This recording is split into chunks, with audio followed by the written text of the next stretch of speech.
Hello, everyone, and welcome to the 2023 Nutrien Ag Solutions Western Showdown, the largest international curling event in Canada this season.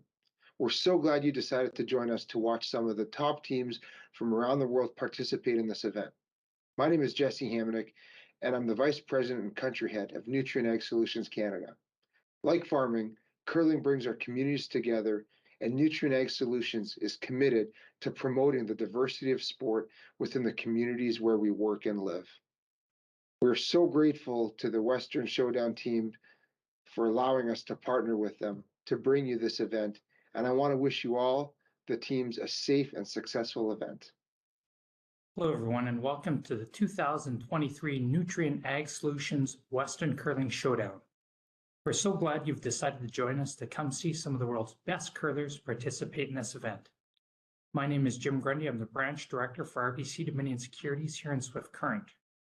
Our branch is not only a huge fan and support of curling in our community, we're also proud to support the 2023 Nutrien Ag Solutions Western Curling Showdown, as RBC is committed to working with our community to promote and celebrate vibrancy in sport in the community in which we live. Thank you to everyone on the organizing committee for putting this great event together, and on behalf of RBC Dominion Securities, enjoy the tournament. Saskatchewan, you know SaskTel because we're everywhere. Because being everywhere keeps us connected to you. With SaskTel sponsorships, we get to be part of your community. We're here with you, and we're here for you. It's easy to get started. All you need to do is apply. SaskTel cares. Always has, always will. To apply for sponsorship, visit sastel.com/sponsorships.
Final stone here for Korey Dropkin in the opening end of this men's action.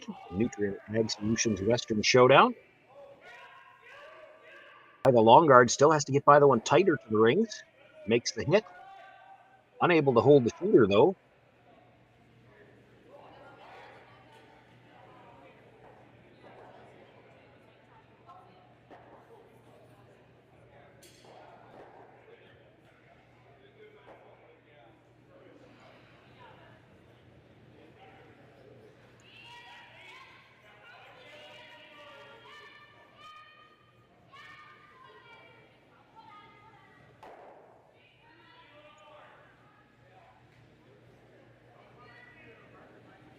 Catlin Schneider here with his final stone in this opening end to play with last rock.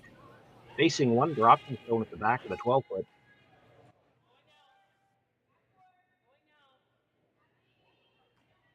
Needs a bite of the 8-foot. Does have to go wide to get around these two yellow guards.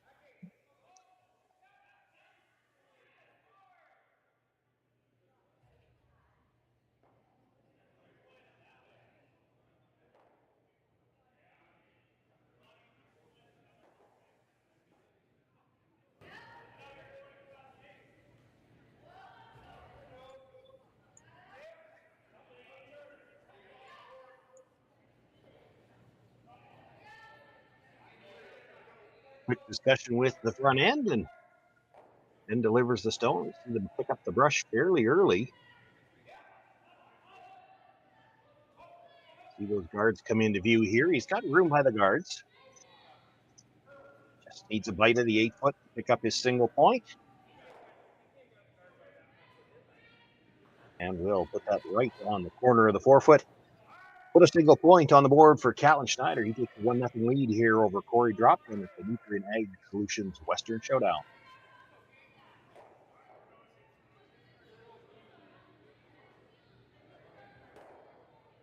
Light up your love for curling with our customizable neon LED lights from Letterlands. Choose your new neon mixed doubles partner or make a statement with a neon curling rock in your window. Also actual Letterlands. Use discount code WHOA for 15% off. Only at Letterlands.com. We asked Saskatchewan what they know about 5G. More speed, more innovation. It's gonna make our lives a whole heck of a lot easier. This is what 5G looks like. Better, faster. Sounds like one more G. Sounds pretty good.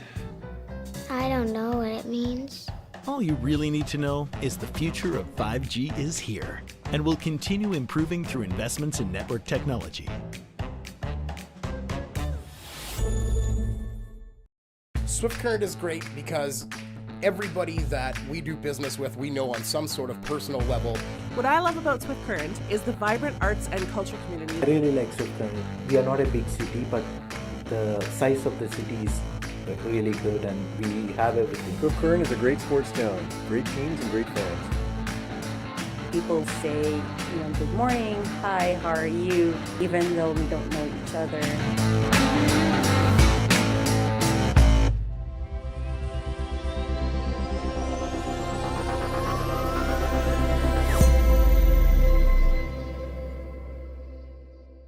So with the impact to my business and income, will this delay my retirement? I know you're worried, Marshall, but based on the original plan we came up with, you're only about 6 months behind. I thought it would be years, not months. You should feel good. Remember, you've got a plan. Thanks. With change comes questions. See the impact of your money decisions before you make them with RBC Wealth Plan.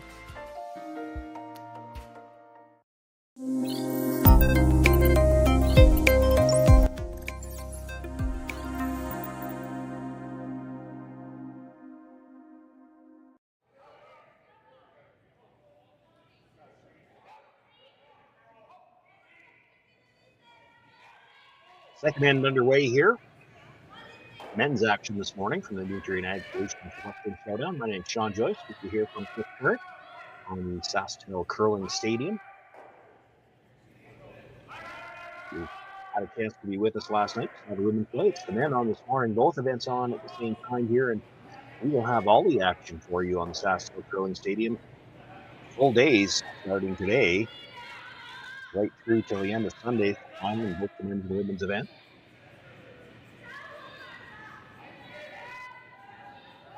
Team triple knockout here for the men. We're watching the game between Korey Dropkin and Catlin Schneider. Schneider with a nice draw with his final stone in the first end to pick up the single point. Dropkin here with last rock as we play in the second, and both teams seem a little bit willing to mix it up early. We see the two guards, two draw attempts. First, just a little deep, it's in behind the tee line, and that one, trying to sit on the face of it, taps and rolls into the open.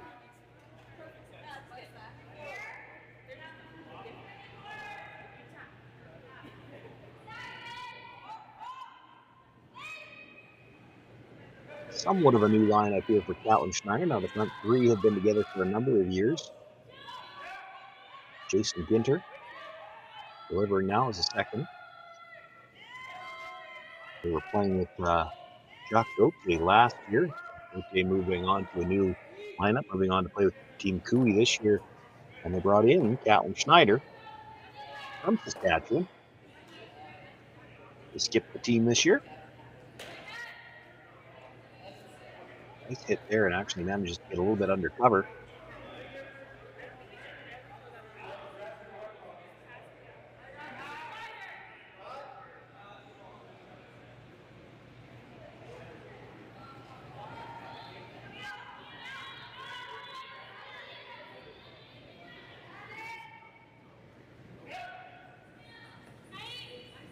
So Mark Benner being asked to try the double peel here. Just drives it by the second stone. Shooter will roll over to the edge, still hanging on to cover a piece of the 12 feet.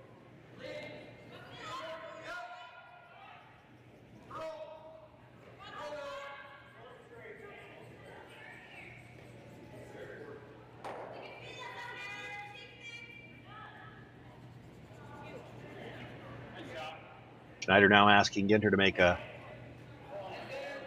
longer guard here, more or less replace the one that was just removed.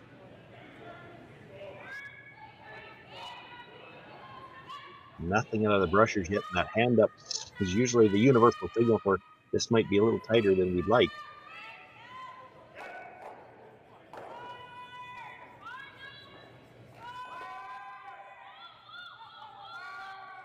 It's a little tighter to the rings, does provide good cover for shot rock. Might have left an easier double peel attempt.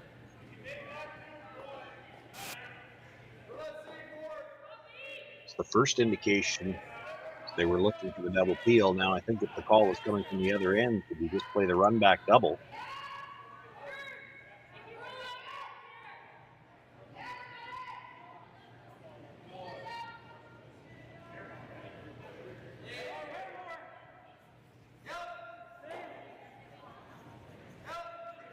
I think it looks like they're making a run at playing this straight back.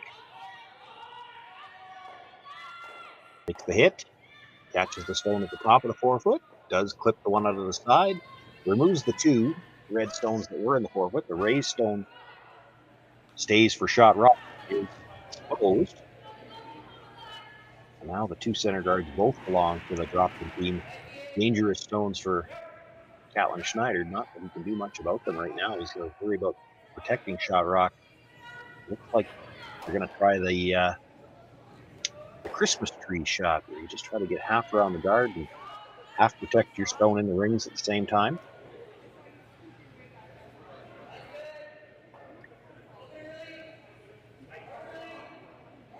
Third for this team is Sterling Middleton.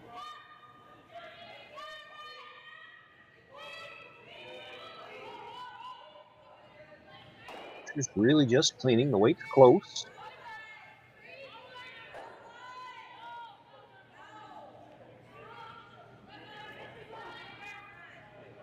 Ends up getting it dead buried. It is full 8 foot, second shot.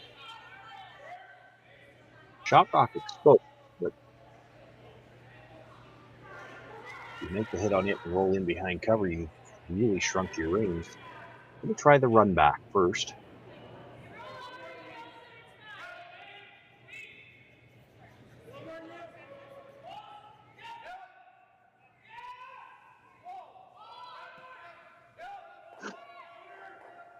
Makes the run actually over curl just a little bit, but gets fortunate in that he puts both red stones.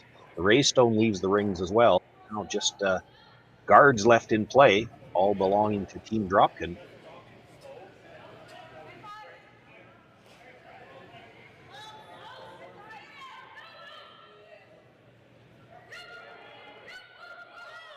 With those two yellow guards being so close together, I think Catlin Schneider fearing that if it does try to come around, you make it too good, you're going to leave the double run back that could leave them guarded. So he's going to make a play on those guards. He could be headed for a blank end here.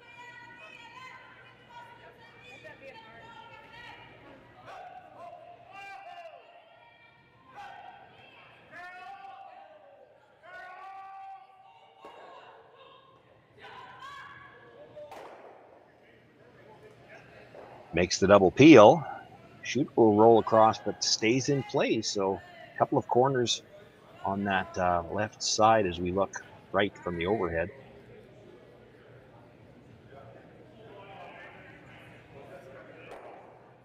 Korey Dropkin with last stone here in the second end. He's going to try to use them.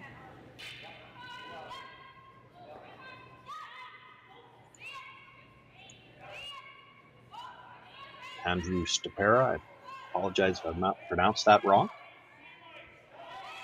The third here for the Dropkin team, looking to make that come around. Talked a little bit about this last night in the first draw for the women's games. This is one area where it can be a little bit of a struggle in the early parts of the game. This is still just the first game for both of these teams. So much of the pregame practice is geared towards that draw to the button that we have to play draw to the corner early in the game, early in the event. You probably haven't seen that thrown very much, and you may not know the ice yet. It's a good example of it there. They end up in the back 12, and it's fully open still. It's the same problem now, though, for Catlin Schneider. He's looking to throw enough weight to move that stone through the rings, and he really doesn't know how much this is going to curl either.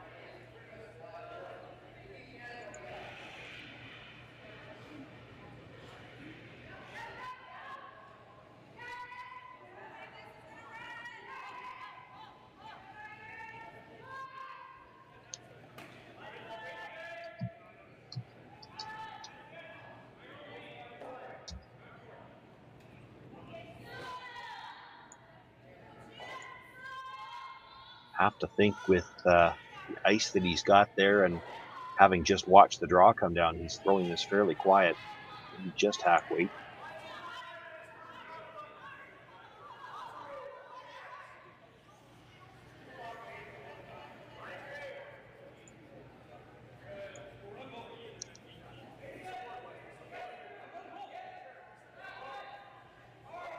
Inside brusher down right away. Still just the one. Now they pick up the second brush. This is starting to curl. Boy, really moving hard at the end on. Makes contact with the yellow, does push it just through the rings, but his shooter will roll out as well, and that gives the Dropkin team another chance to play that come around and actually can have backing on it as well, and might make it very hard for Catlin Schneider to remove it again. If he could sit the T line even the same amount open, there's still that rock at the back that Catlin Schneider would have to pass it by.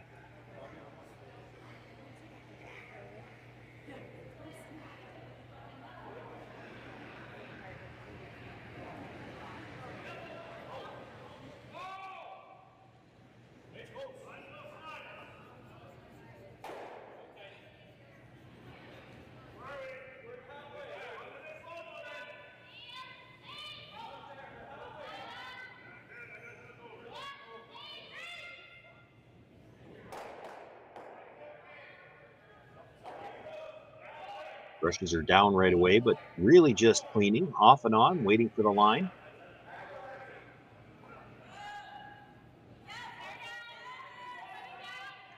This one again, lost the room by the guards. And it's going to, again, stay well out into the open.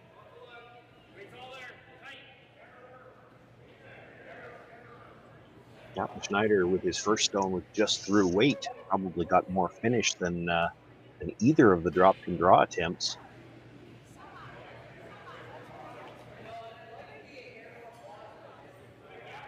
But he did get a little bit tighter to the guard as well. It maybe looks like there's a spot there. If you can just get past a certain point, it will really finish. But if you stay too close to that center line, it takes a while.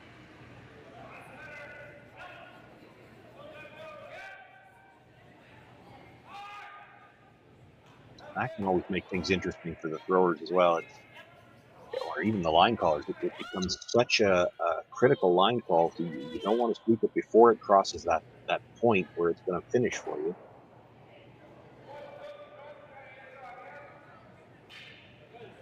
The stone just a little bit higher in the rings for Catlin Schneider. If he can hit it exactly the same as he hit the first one, that little roll would put him in behind cover and he'd still be in the rings.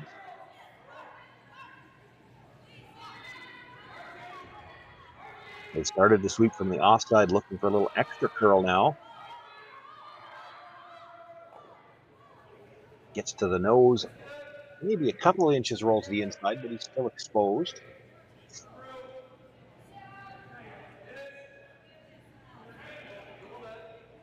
Now for Korey Dropkin, if he wants to try to play for the blank, he's probably going to have to take it out off the other red stone. You do have to be a little bit careful if you don't dead jam it. Looking at that broom placement, he's going to throw this quite a bit harder. You have to be very unlucky to dead jam it and leave it in the rings, but it can happen. Of course, the other thing is that by throwing this bigger weight, he's got to move the broom in tighter, and you have to worry if this starts to curl at all. You still have to get by the guard.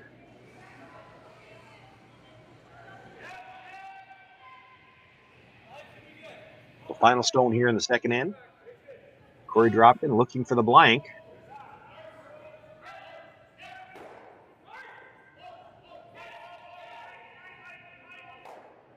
Makes the hit, but he's going to be a little too thick on the first one to roll the shooter out. It's going to be a single point, and we're all tied up after 2 ends of play. It'll be Catlin Schneider with last rock when we come back for the third.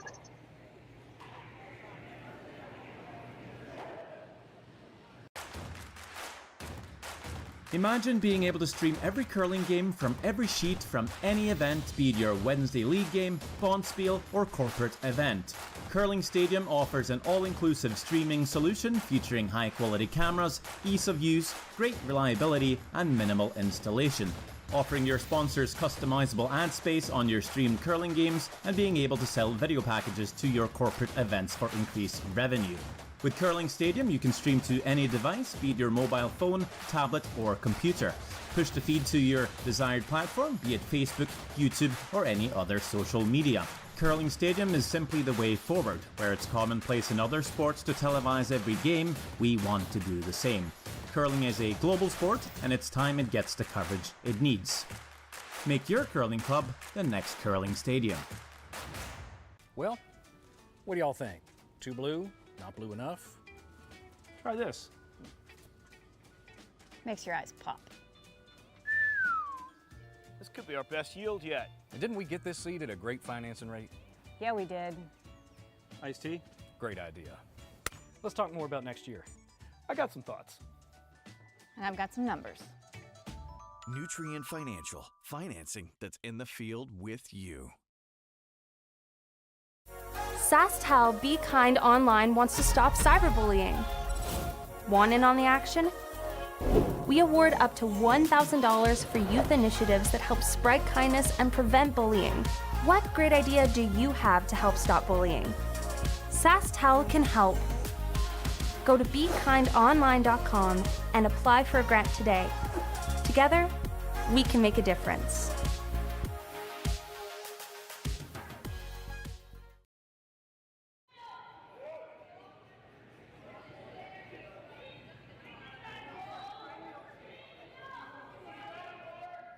Two teams this morning playing at a brisk pace, already underway here in the third end. Had the center guard thrown with the first. Come around, you just saw that come to rest. That's the stone sitting at the top of the 8-foot. Along with Catlin Schneider, and now Andrew Stafera, who actually skips the team. goes the third stone. Asking lead Thomas Howell to make the come around both of those stones, the longer guard as well as that red stone in the 12-foot. Rushers were on this early and not going to be able to get it around. Ends up cornered onto that red stone a little bit. That's still a pretty good position for them.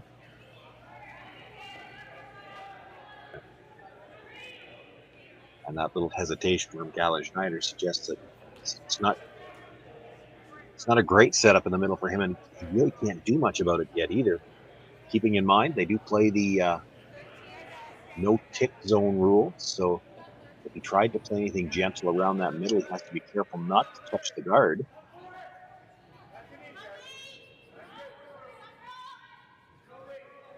Really looking at the two options, the one that they're going to go with, the draw to the corner. He also looked at maybe trying to move the red stone a little bit, just because he doesn't like that angle yellow-red so close together. It's a good setup for the Dropkin team. For now, they're going to draw to the open corner, try to sit two. Alex Horvath, the lead.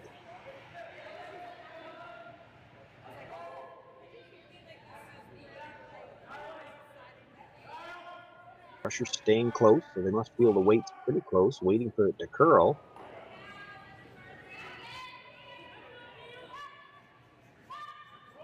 Tap the ice at the side of the 8-foot, and that's exactly where he puts it. Schneider sitting two for the time being.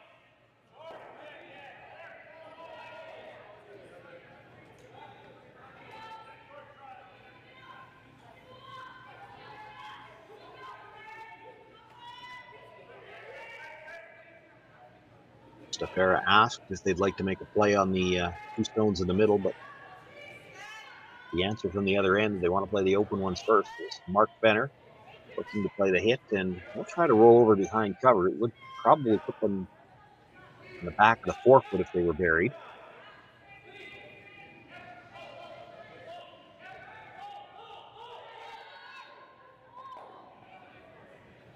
The hit does come across, is dead buried, and actually rolls just through the 4-foot. Full back 8, he is shot rock.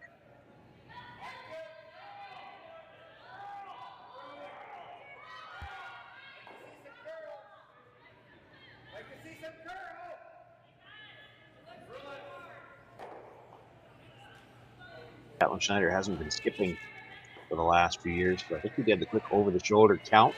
That I see 5 rocks, that means we can peel.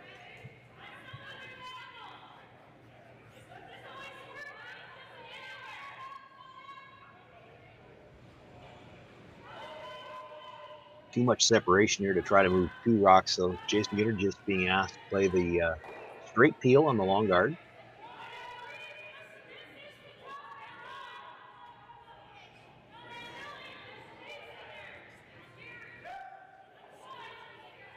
Now decision time for the Dropkin team. Not really in a great steal situation here.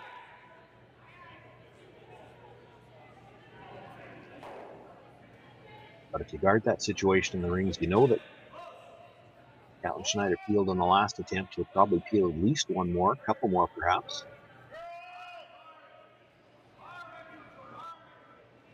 At some point in time, you'll have to make a play on those stones in the rings and just try to hold the force.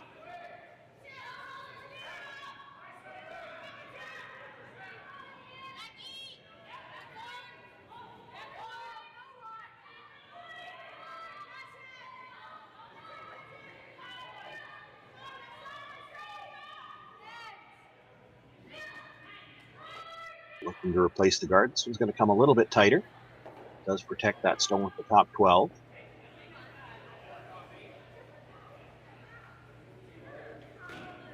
Being a little bit tighter though, Catlin Schneider feeling it's worth the attempt at moving 2 yellows here.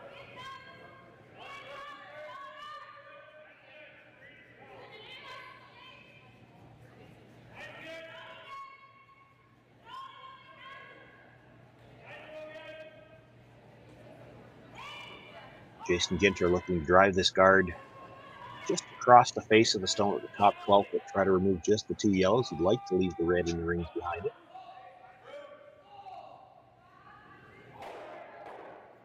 actually drive it just by the yellow stone in the 12-foot and clip out their own red. Only 2 stones remaining in play. 2 stones you see in the ring belonging to Korey Dropkin.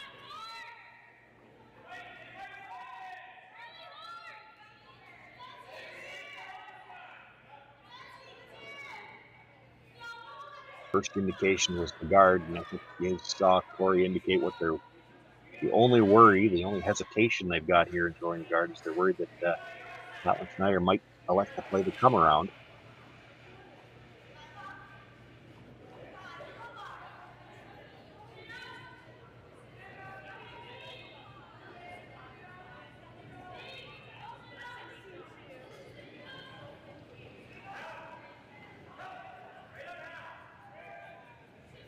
Andrew Stapera looking to play the guard.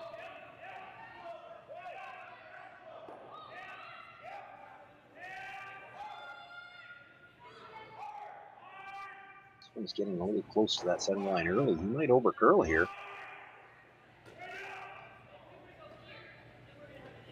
Ends up splitting center. Does protect most of the stone in the 12-foot. That's important. Had he left that stone in the 12-foot open, there would have been room for a double. As it is, Catlin Schneider going to make another play on the guard. And for Sterling Middleton, a chance if he could drive it across the face the other direction this time, might be able to get all 3 yellows moving. We're on the brush early. Going to drive it straight back. Will double out 2 yellows. Leaves his red stone as a center guard.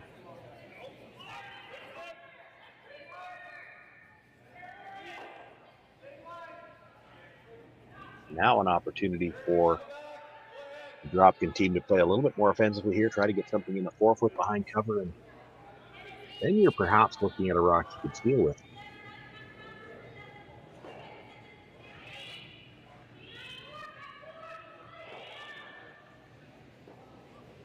Brush is down early, but really just cleaning.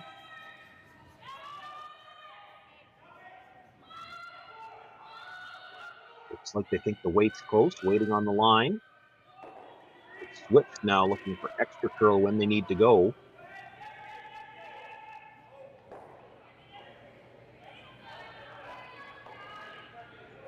Brings it into the top of the button. Does look to be maybe about a third exposed. Yard does belong to the Schneider team, so they're electing to run it back.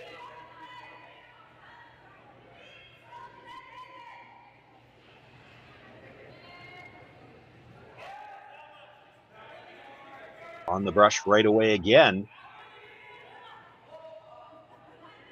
Doesn't want to overcurl this one and miss everything in the rings altogether, but does. Gets the shooter out of the way.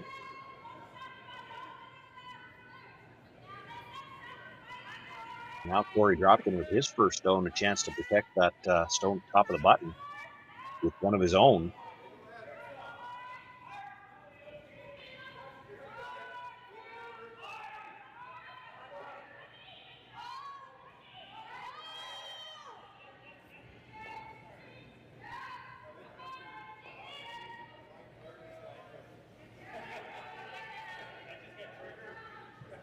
Looks to be a significant, maybe 4 or 5 inches less ice than they had for Andrew.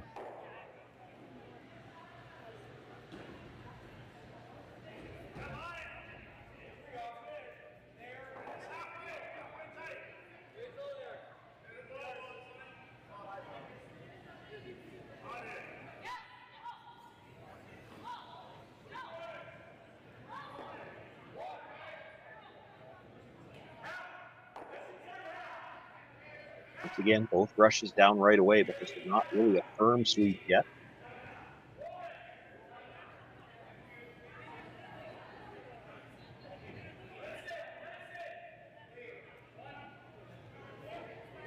Just looking to split center and does.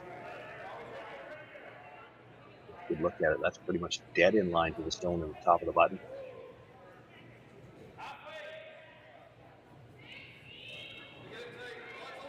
For Catlin Schneider, no choice but to try to run it back. He'd like to get at least 2 yellows moving here.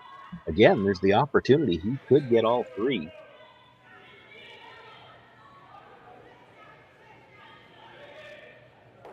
Would have to leave a guard out front if he does that. Right now, he needs to see that stone at the top of the button move if he's going to have any chance to score with his last one.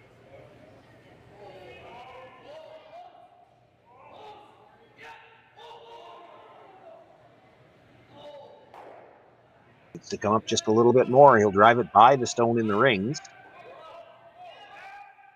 Peter stays over on the corner. Korey Dropkin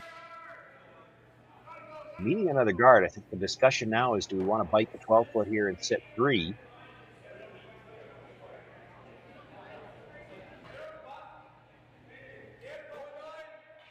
There are times when you probably wouldn't mind bringing this into sit 3. Right now, I would say this is one of those times when you do not want to be in the rings. And I say that one because Catlin Schneider throws those hits so well. If you close the gap, you might make the triple a little easier for him. And granted, he'll have to stay if he makes the triple. But if you can just make the guard here, line it up as well as you lined up the last one, I don't know that he's got a shot available to score. Maybe the angle raised, but that's all or nothing type shot.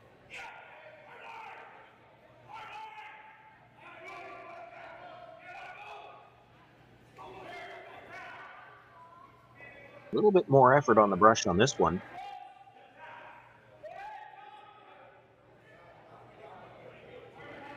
Now they've even had to switch sides just to try to get that last little bit of curl. Didn't get quite as well lined up, and he is a little longer now.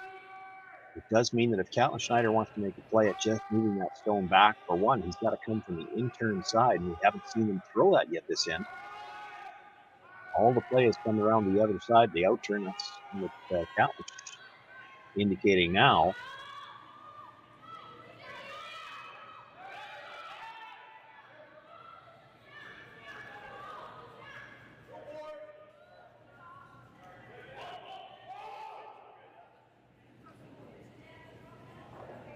All the discussion in the house right now will be about how much weight do we have to throw to move this far enough. And once they settle on the weight they have to throw, then they still have to figure out where to put the broom, and that's the discussion they're having now. I think that indication the edge of the 8-foot is what Catlin figures he would need for straight draw. He's got to have enough weight here to move that yellow stone back.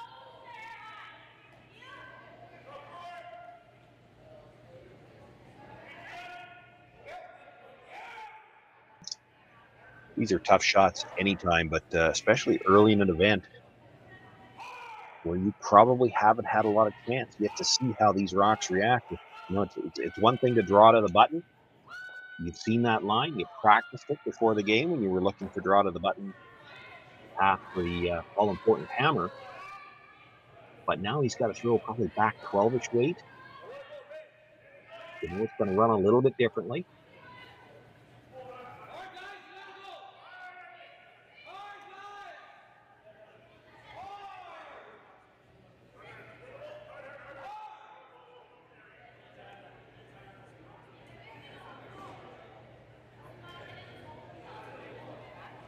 So Catlin Schneider with his final stone here in the third end, tied up, facing 2. That stone is on the button behind cover. They're going to need to move it if they're going to score. Looks like he's got lots of room by the guard yet. Now starting to curl. Still lots of room by the guard. Now they're sweeping for as much curl as they can get. He'll make contact with the yellow. Does he move it far enough?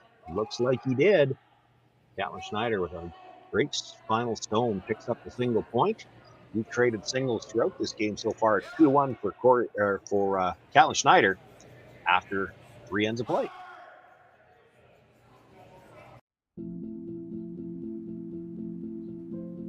I've been farming on my own right for 40 years now, I think. It's a very wholesome enterprise. You have very, very busy periods when you have to go hard. So many of our windows are so tight that you just can't afford to miss a couple days of seeding. When a producer places their trust in us, that when it's time for them to be able to make their living, we're going to be there.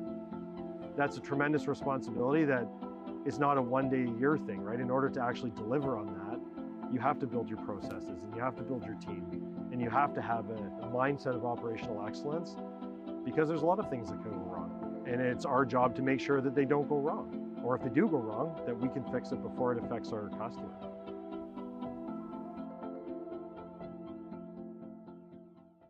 So with the impact to my business and income, will this delay my retirement? I know you're worried, Marshall, but based on the original plan we came up with, you're only about 6 months behind. I thought it would be years, not months. You should feel good. Remember, you've got a plan. Thanks. With change comes questions. See the impact of your money decisions before you make them with RBC Wealth Plan. Light up your love for curling with our customizable neon LED lights from Letterlands. Choose your new neon mixed doubles partner or make a statement with a neon curling rock in your window. Also actual Letterlands. Use discount code WHOA for 15% off. Only at Letterlands.com.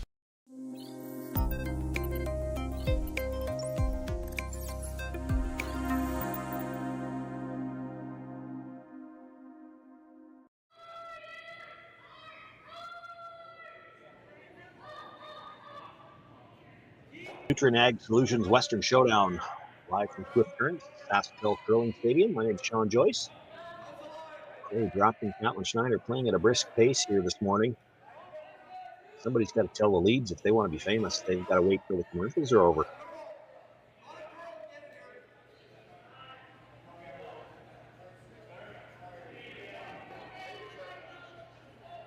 The guard thrown up to start the end. That Yellowstone tighter to the rings was supposed to come around into the rings, ended up short. Acts as a second center guard. Now the come around attempt to see nice weight. Did not get the line to bury.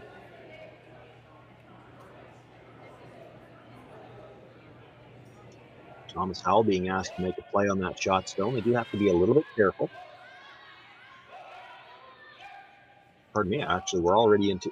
No, this is Thomas.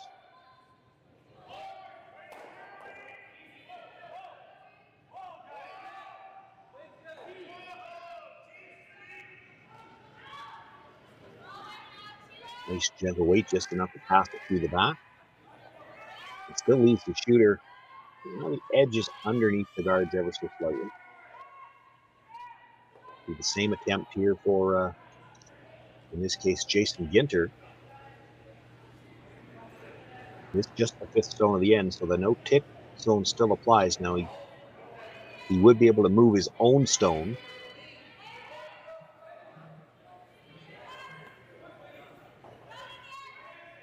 Not that they want to be close to either, but that always affects the way you throw these when you have a situation where you can't afford to move the guard. Maybe take a little bit more ice, or in this case, Jason maybe pointed it back or threw a little more weight. Certainly was more weight than what Thomas Howell had.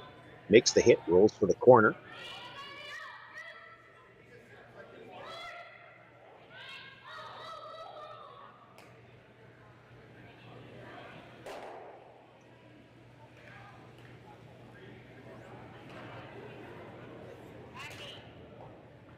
Mark Benner being asked to make the play on shot rock for the Dropkin team with the last rock here in the fourth end of play. They'd probably be happy to hit on the nose now and leave the play well away from those guards.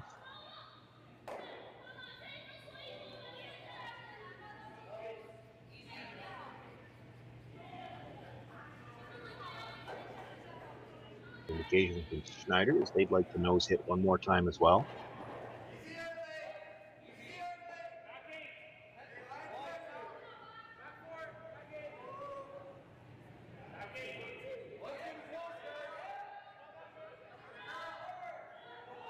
Need about a 5-foot roll to get in behind cover. So for Catlin Schneider, they're thinking here, you make the nose hit. You expect that Korey Dropkin's team will make a play on it. They have to be careful not to roll out of the rings. If they roll in about 1.5 to 2 feet, you would have an easier roll on your next one. They're indicating that they're going to try to make the big roll all the way in behind cover. high enough in the rings now that if he makes the roll, he should still be well in front of the tee line.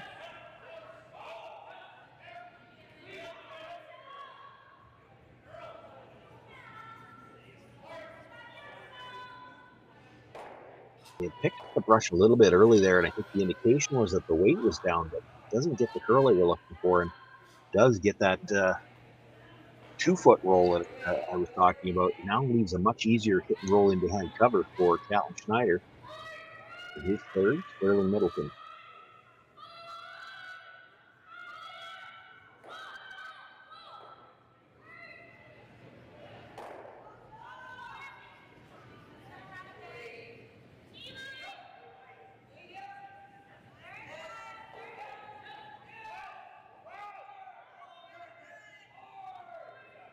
And on the brush all the way down. Really quiet on the weight. Makes contact with the yellow, does get it through the rings, but his shooter's going to roll all the way out the back of the rings. Does stay in play.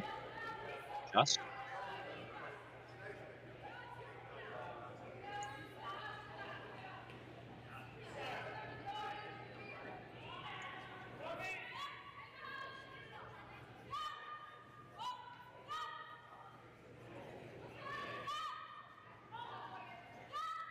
So an opportunity now for the Dropkin team to try to use those two guards.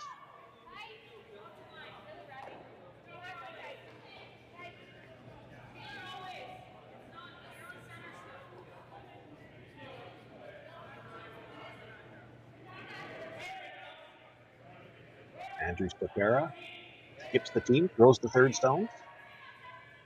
Looking to try to set up the deuce here. A lot of room by the longer guard, really starting to move now. Nothing out of the brushers.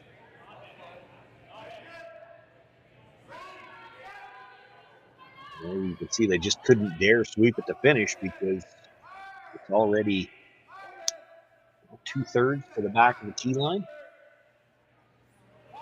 Enough room for Sterling Middleton to come down, sit right on top of it, and wouldn't have to nudge it very far to hit shot rock. I don't think you can get shot rock without nudging it.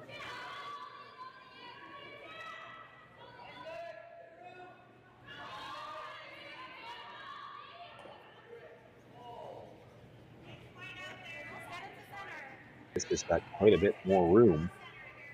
And this brusher standing straight up, usually an indication this might be a little strong as well.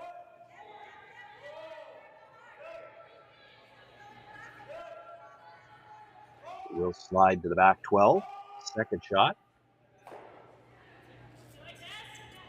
Chance now for Andrew to come down once again. He can sit right on top of his own, sit two. We might be talking about possibility of 3 here this end.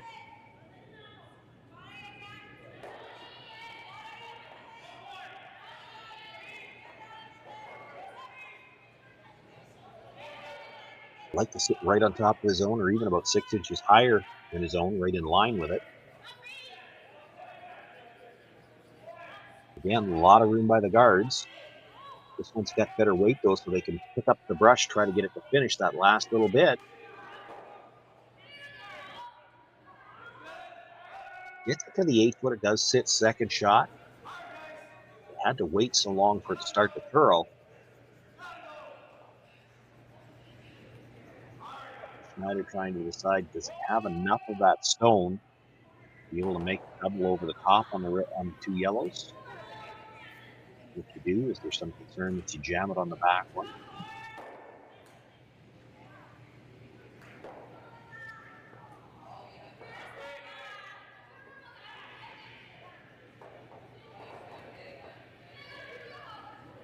That's definitely what Catlin Schneider's looking at. The question is, can he see enough of that yellow stone that was just delivered?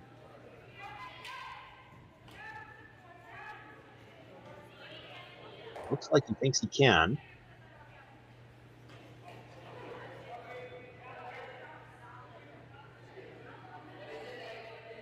Tight ice here. You know he's going to throw some big weight because there is the risk of jamming it on that red stone at the back. The more weight you've got, the better the chance that even if you jam that, it probably still spins out. You'd have to be really unfortunate to dead jam it and leave it in the rings.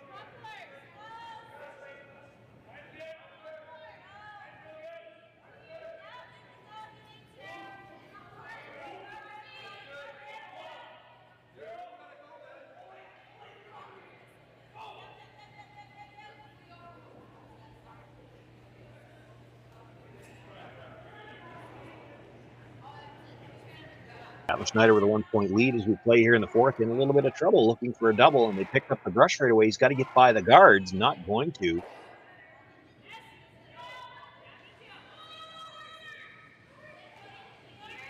The thing there was he couldn't see much more of that stone than what he needed to hit, so he had to tight ice it.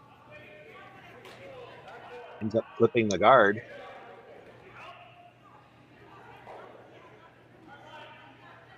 The Dropkin team now having to decide, where do you put the third stone?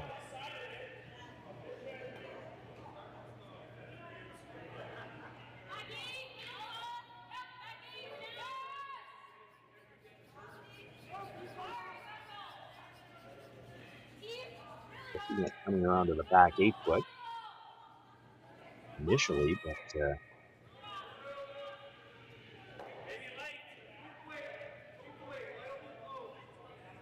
still discussing it.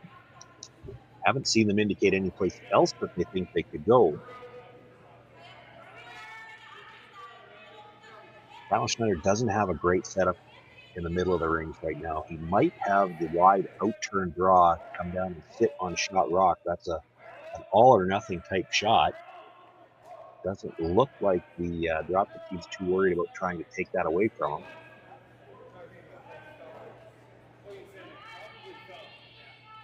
Catlin Schneider looks like he's snuck over there to take a look at that draw. You would still have that same double chance in the middle, but if Korey Dropkin can put this in for third shot at the back 12 foot, even if you make that double, Dropkin's going to have a shot for two.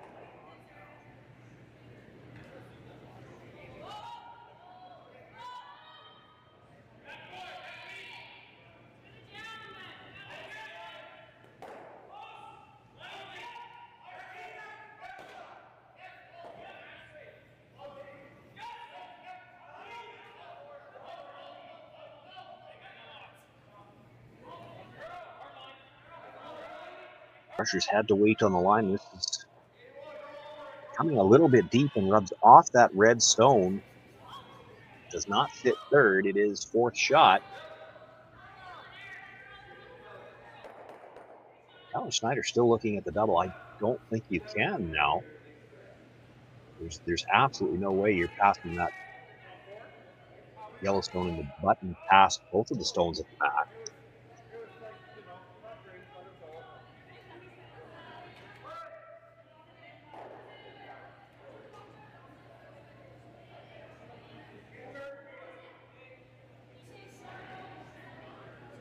An indication about trying to draw around the same way that Korey Dropkin just came in and sit the top 4 foot, try to cut the rings down that way. I think they're going to end up settling on the out-turn draw to freeze the shot stone. That's your best get out of jail shot right now, but it's an all or nothing shot. It's a very risky shot. Don't make it absolutely perfect. You're giving up a shot for at least 3, and you could leave a double on the Reds for 4.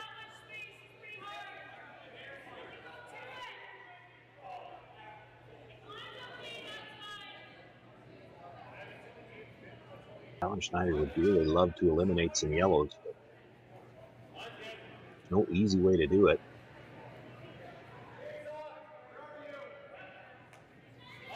Going to elect for the same draw that Korey Dropkin just threw. Not looking to get shot rock here. He'll look to get second. This is mostly about making sure there's no opportunity for Korey Dropkin to play any kind of double. Put this in a spot where it would be hard for him to pass it by both of the stones at the back of the 12 foot.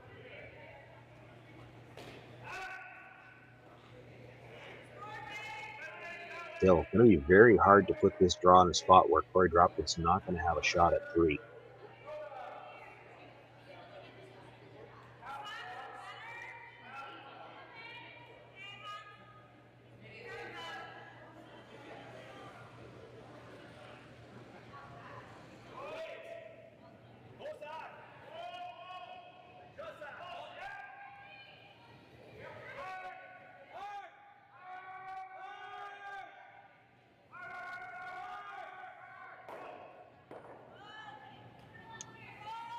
Common to see these discussions. The discussion at one end, the shot, the ice. Now he comes down to the other end and talking about the weight with the front end before he throws it. They're the ones that have to brush it, and they've been very good this game.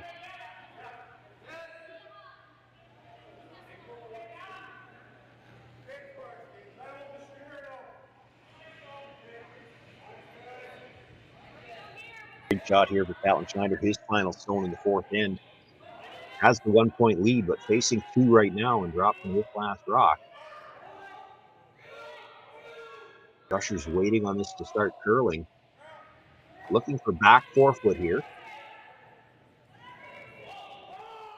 Comes around that stone at the top of the 8. Does come to rest. Full back 4. Just behind the button. Oh, what has Korey Dropkin got? Does he have enough room? Certainly enough room to draw in front of it for 2.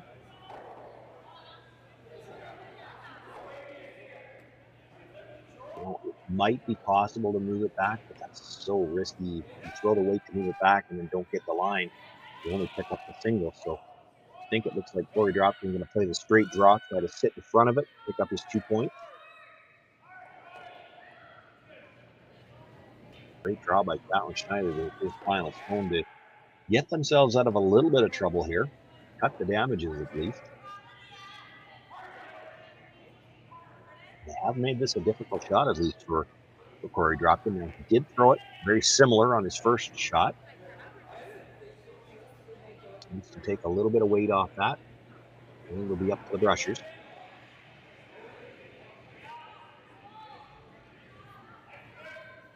He picked it up right away. Maybe a feeling that he took off a little too much weight. They have not left it yet. This is starting to curl as well.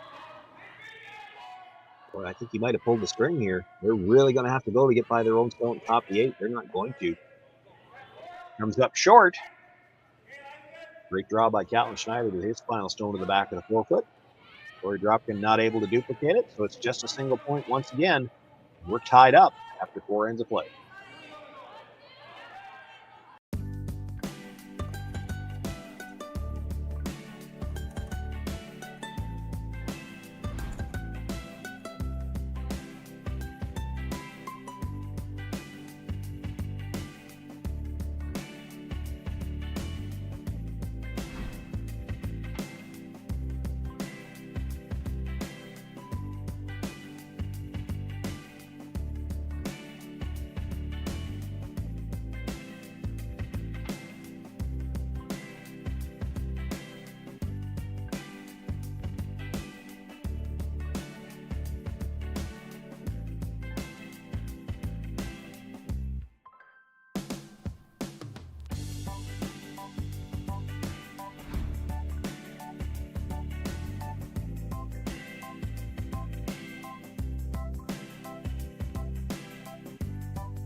I've got the bill.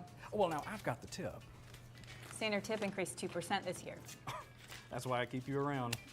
So, corn's looking great. Well, our crop plan is working. And we locked in that input financing at the perfect time. Well, what do y'all think? Too blue? Not blue enough? Try this. Makes your eyes pop. This could be our best yield yet. And didn't we get this seed at a great financing rate? Yeah, we did. Iced tea? Great idea. Let's talk more about next year. I got some thoughts. And I've got some numbers. Nutrien Financial, financing that's in the field with you.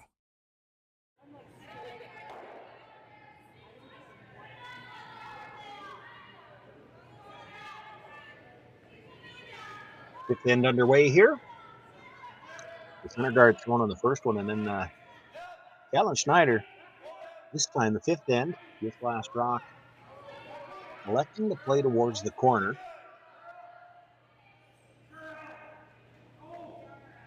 The stone you see there in the 8-foot. This is something that you see from these top teams all the time nowadays. They'll play the odd ends a little differently than they will the even ends. You'd love to keep the last rock into the 6th. So in the back of Catlin Schneider's mind, he's already thinking blank here.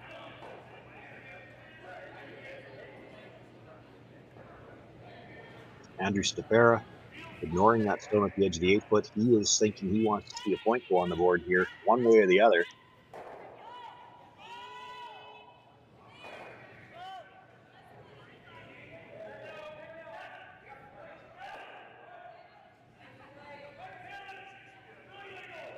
The other side of that now for Catlin Schneider, you know that the other team's going to try to force you, and sometimes when they try to force you, they'll force you to score 3, and you don't mind that. So they've got shot stone in the rings, looking to throw the tight corner guard, protect it.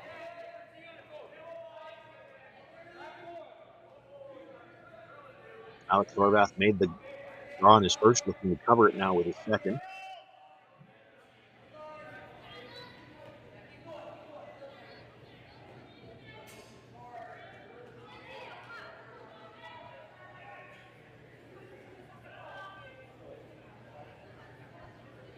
Over curl just a little bit and leaves that stone mostly exposed.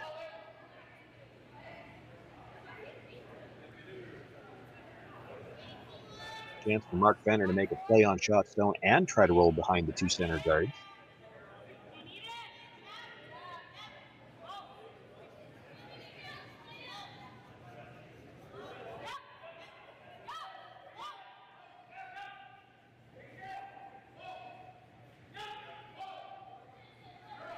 Just cleaning so far, now looking actually for some curl at the end. Makes contact with the shot stone. The shooter's going to roll past the guards into the back 8-foot to the other side. Saw the indication there from Catlin Schneider with the play to hit on that stone. His first thought was to make a hit on that stone, but it is behind the tee line, and the 2 guards are probably a little bit more dangerous. So looking for the double peel.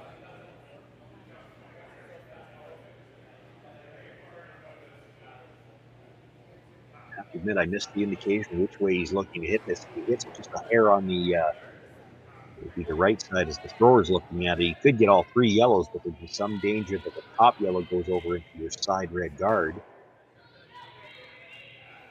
They had a little bit of difficulty with this other field. Had a little thin again, drives by everything. They had one earlier, and I believe that was going this direction as well. They tried to put the rock in the 12-foot and actually caught their own. Really need to tighten up that room just a little bit on that turning.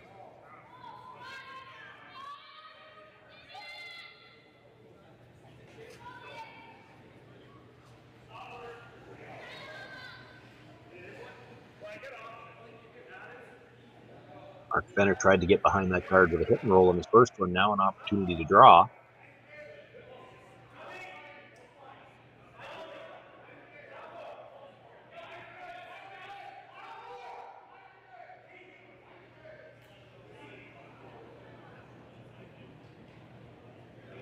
Nice line by the guard. Puts that stone in to bite the top of the button. It does appear to be at least 3/4 behind cover.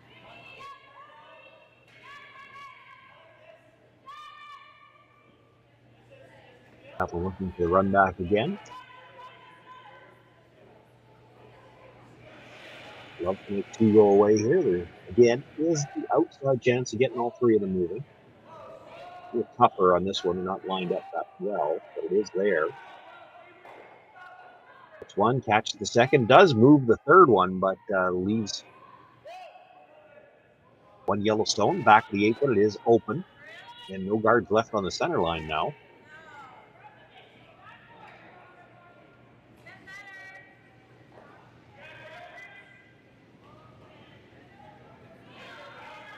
Nothing looked at coming around the corner guard.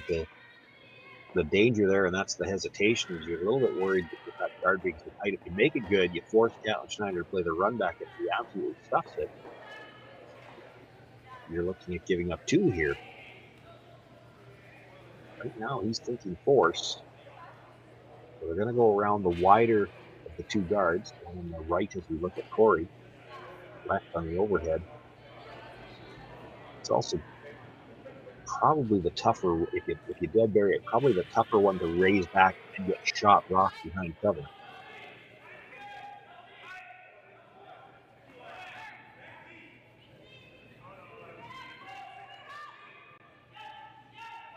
Should be back away a little bit. You don't want to be behind the T line on this. Now picking it up.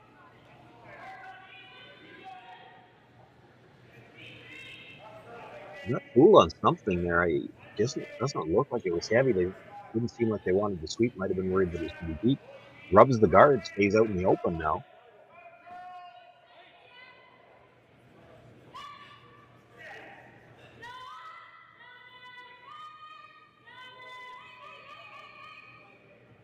Catlin Schneider outlining the 2 options and looking for some input from the other end. Which one do you like, guys? They're hitting a long roll. Try to get shot rock, maybe even in behind cover. Or the shorter roll, the easier roll, but you won't be shot rock.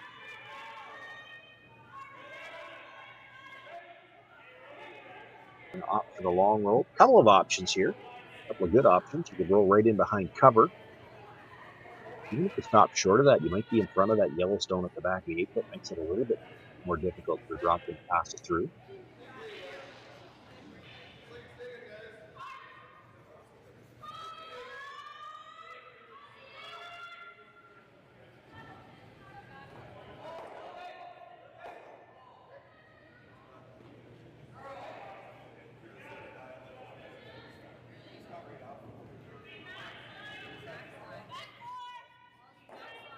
Pretty much looking for curl all the way down on that one. He actually hits it fairly thin, drives it onto that stone at the back of the apron, dead jams it. Still out in the open. Shooter rolls out. Another chance for Andrew Stefera to try to draw around that corner guard.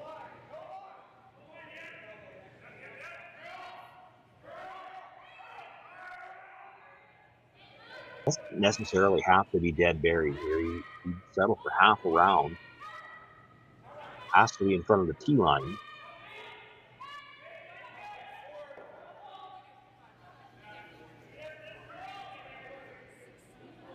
Rushers were on this one a lot earlier.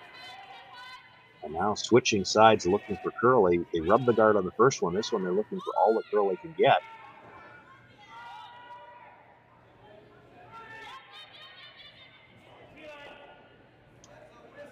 Brings it into the full 12-foot. Still fully exposed, though.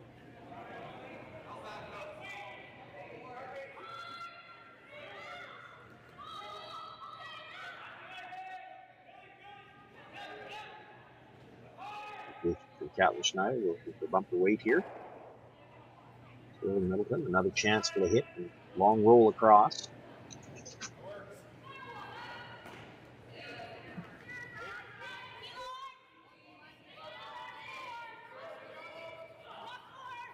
Cooper curled on his first one.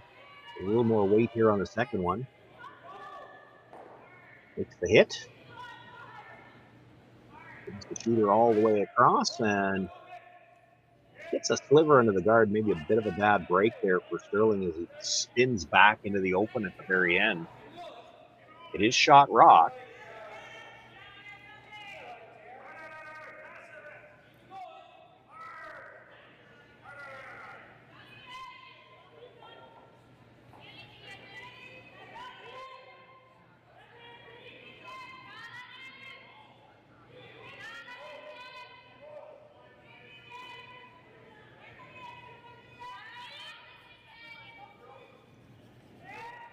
Korey Dropkin is going to have to roll back towards the center line here, so he's going to leave some kind of opportunity for Catlin Schneider perhaps for a double.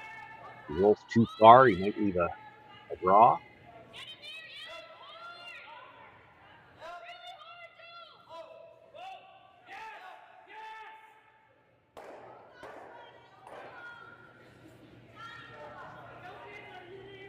I'd like to make the double awkward if you can. Perhaps one of those types of doubles where Catlin Schneider's going to make it has to roll out, and you're still thinking about the possibility of a force.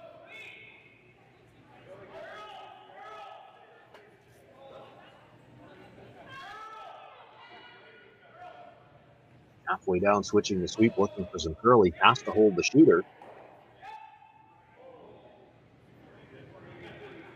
Hit that nice quiet weight, does roll to the back of the 8-foot. It would be a really thin double. Then a rock where if you go for the double, get half on the first one, you roll across the top of the rings. Schneider not wanting to risk getting forced like that. His first indication was to just hit and roll in front of the yellow stone at the back of the 8-foot. There wouldn't be a ton of separation. It would be hard for Korey Dropkin to get it out without losing his shooter, and then you've got the chance for flying.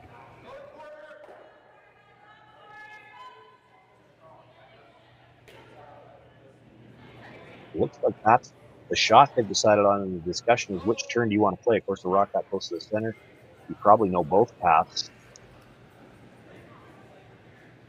Which one do you want to try to make the roll with? Select with the in turn.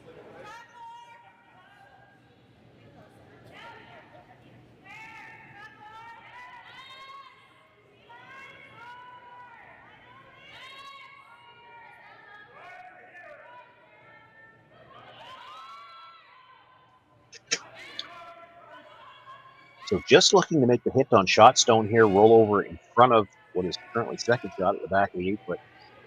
You roll past it, you could get in behind cover, but you'd be second shot.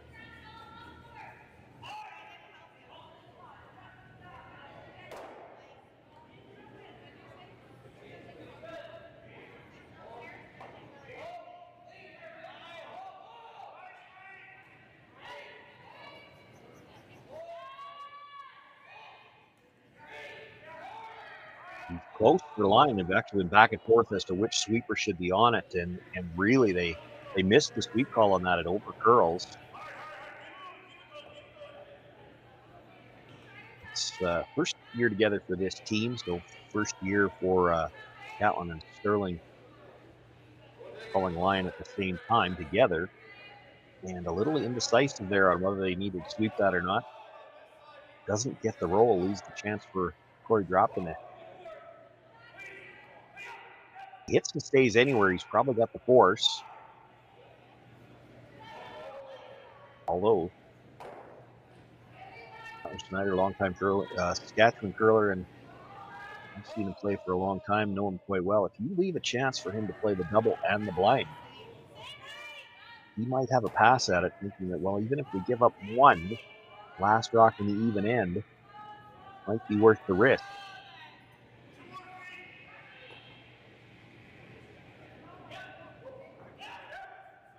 So you probably want to roll this a little bit towards the broom side. Of course, Catlin Schneider to make a decision.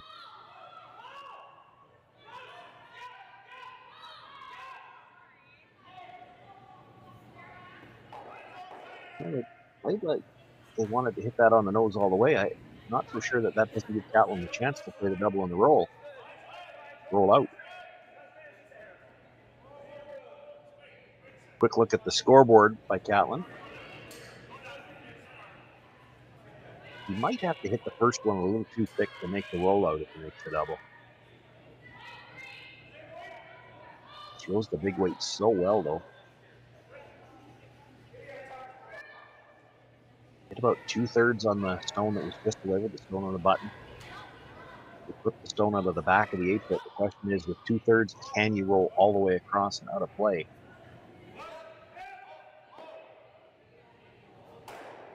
He's going to give it a go. That's not the ice for let's just hit it on the nose and take our one.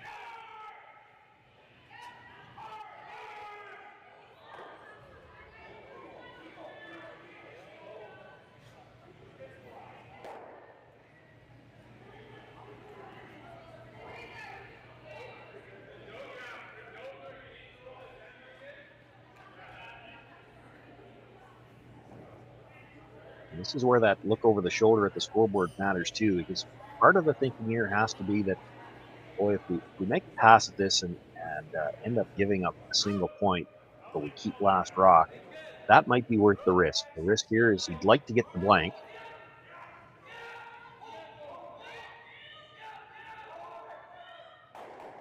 Makes the hit, catches the second stone. Now will the shooter get all the way across and out of the rings? And it does.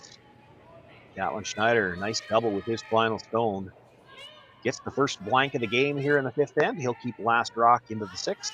Tied up 2-all.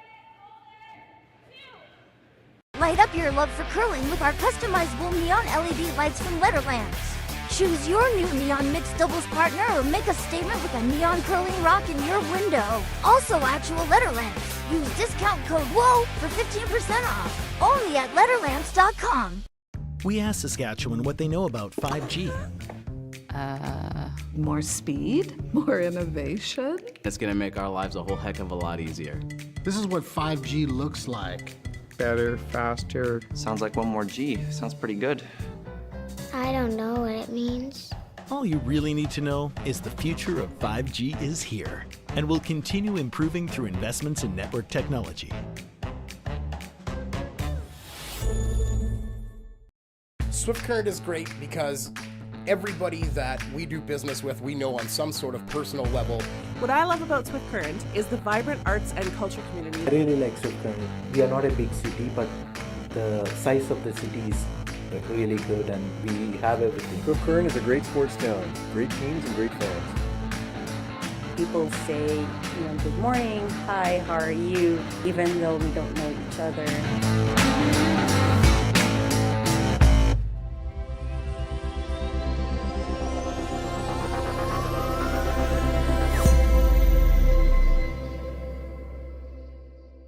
So with the impact to my business and income, will this delay my retirement? I know you're worried, Marshall, but based on the original plan we came up with, you're only about 6 months behind.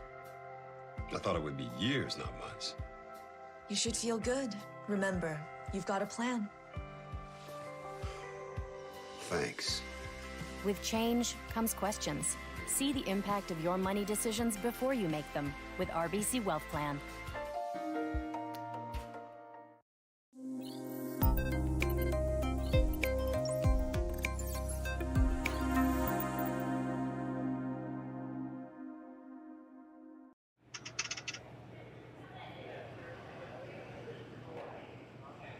All tied up as we begin play here in the sixth end. Catlin Schneider with a nice double and his final stone in 5. Retains last rock.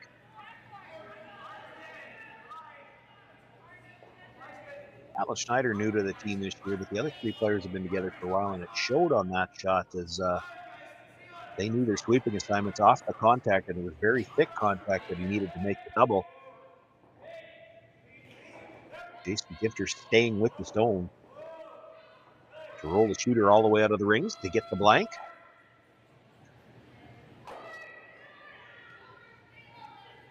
So tough for a brusher when they have to come down on a shot like that and switch directions to sweep a roll.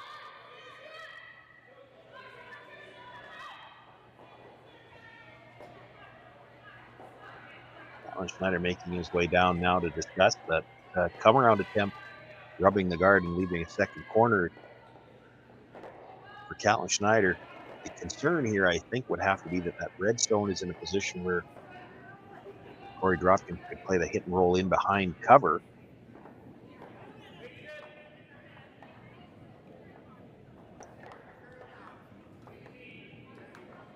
I don't imagine Catlin Schneider's thrilled about the idea of throwing another corner guard, though. You throw a corner guard on that side, and that entire side of the sheet is gone right now. It's just early in the end to be down to half a sheet to try to score your 2. It's wide to try to come around. That might be what they're playing, though.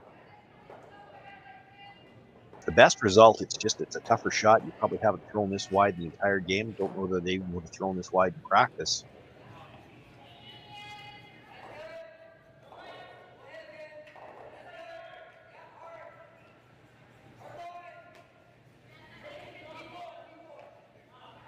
We're on the brush early. That's what can happen when you have to go wide for the first time.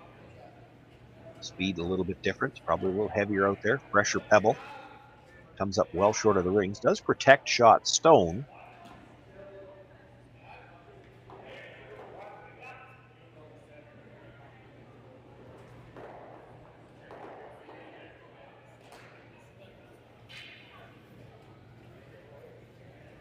You can see enough of it to get at it. I'm not sure that they can get the roll behind cover now. It just depends on how much finish there is here.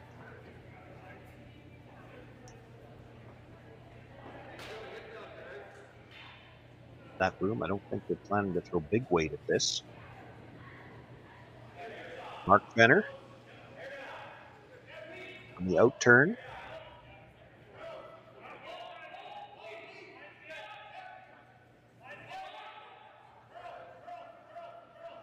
By the front one now. They're going to get caught kind of the same way. This is having to go still pretty wide to make a play on that stone.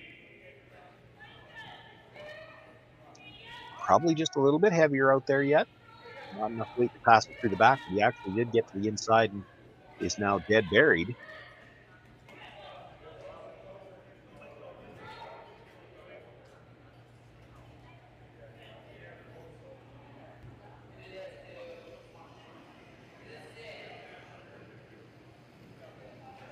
Catlin Schneider indicating they can play the red guard across the yellow guard, try to get free moving on that side. The back red would stay. You don't love peeling corner guards when you got last rock, but that's the problem with having thrown that last one, is that side of the sheet is completely gone now. You do have a chance to play the come around, hit one at the top of the 8, try to get your deuce established that way, but it's not a comfortable feeling when you know you've got to play the entire rest of the end on one half of the sheet and still hope you've got a shot for your last one.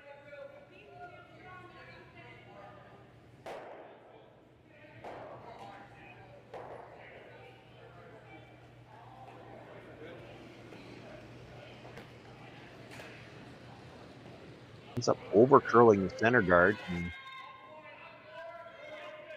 hard to say from this camera angle whether there's room to get through there, through the port, play the hit on it. That's not something Andrew Stapera looking at right now. He'd like to come down, freeze right to the face of that, shrink the rings. This might be coming from the other end that we think we can make the port.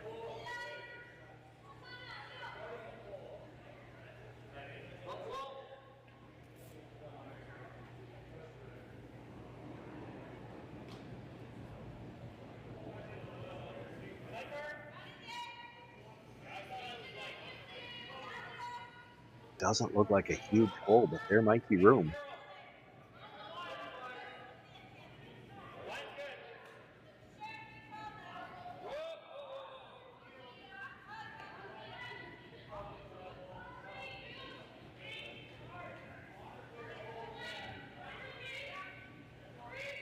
Danger in playing the port for the Dropkin team is if you ever clip that center guard, now you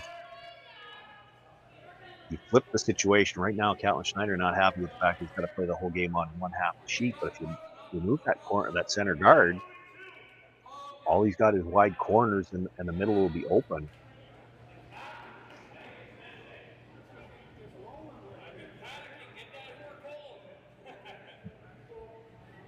Well, I'm not sure how democratic it was, whether there was a full vote or not, but it looks like they've gone back to the shot that Andrew Stapera had picked out initially, just to try to come down and sit on the face of that stone that was just delivered. Probably just a little too much risk in trying to come through the port. You need either one of those guards, and you really improve the situation for the Schneider team.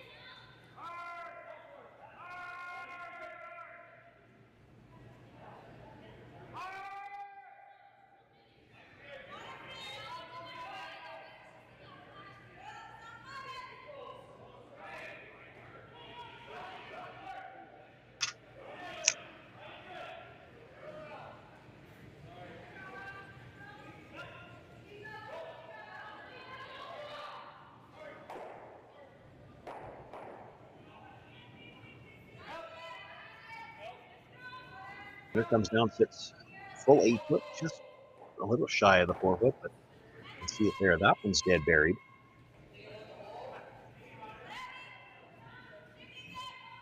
So now just the 4 foot left for Catlin Schneider to try to score. He can't get at it from the outturn side, so he's got half the 4 foot left to try to score 2. And we're still only on final of the second stones. He has to be careful not to leave a double.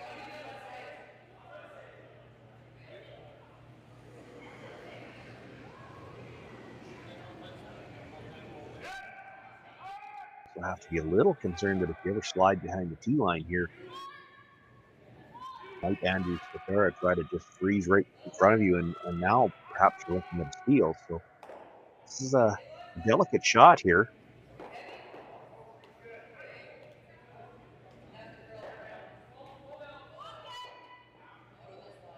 A room by the guard.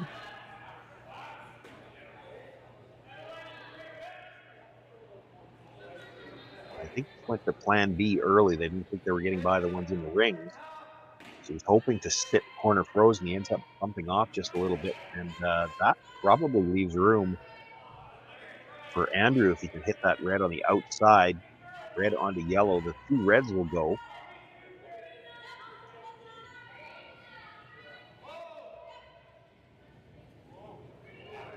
Probably lose your shooter to make that. That yellow at the top of the 4 foot, even though you're going to make fairly thin contact with it, it's angled so well, I don't think it's going anywhere at all.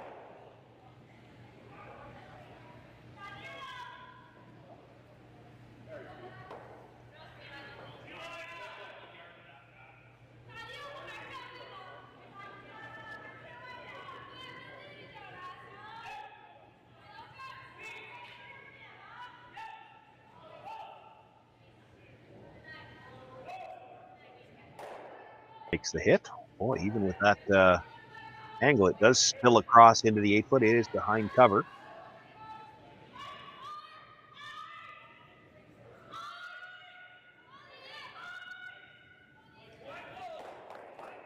Dropkin sitting 2, but when it does spill over like that, it does give room for Sterling Middleton to try to come back to the top of the 4 foot behind cover again.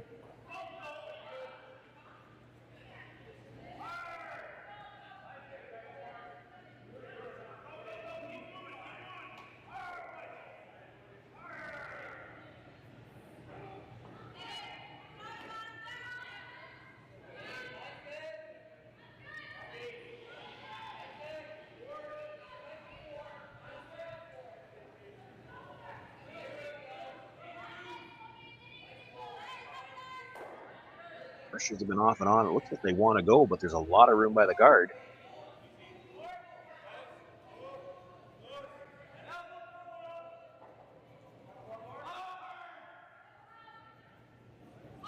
They waited as long as they could. Managed to get it in just enough to be shot rock. Still a little piece of it out in the open.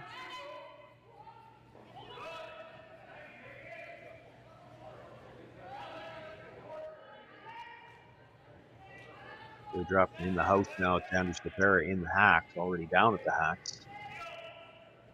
They can make a play on the stone that was just delivered. Hard to keep the shooter there. They leave it again. He looks at coming around, and it's set on running it straight back. Probably about a 12-foot run back. You'd love to stick it behind cover if you could. First things first, you got to make contact with the rock and the rings. They're going to be a little too thin on the guard. Catches the second guard.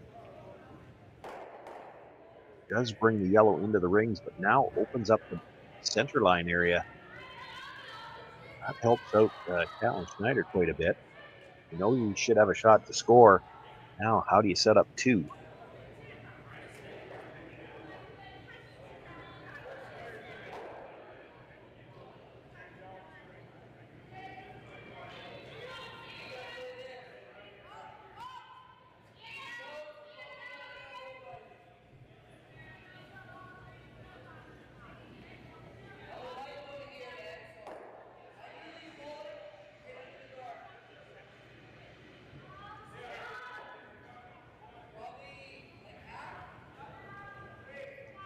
Catlin Schneider thinking they can get to that shot stone with enough weight to roll under cover.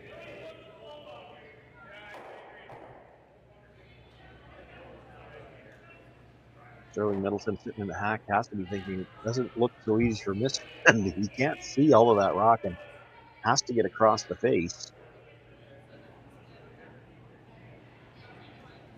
Stay right there, you leave a fairly easy double.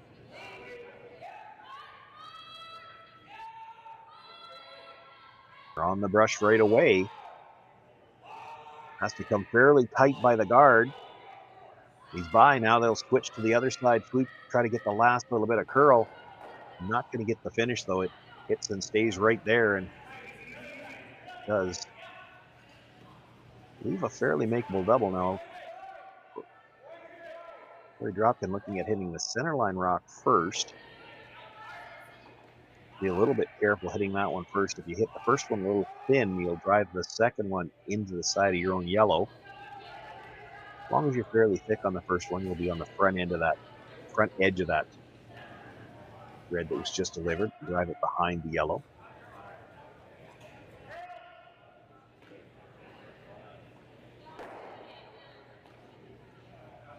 Half a rock or a little more should do it.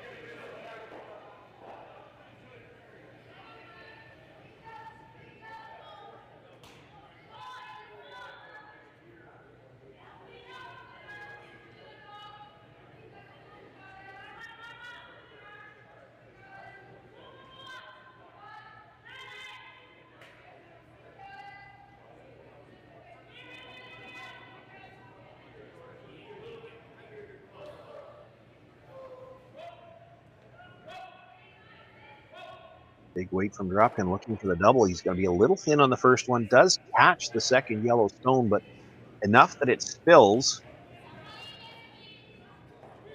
Just the one yellow in the rings now. There is still a corner guard for Catlin Schneider. Decision to make.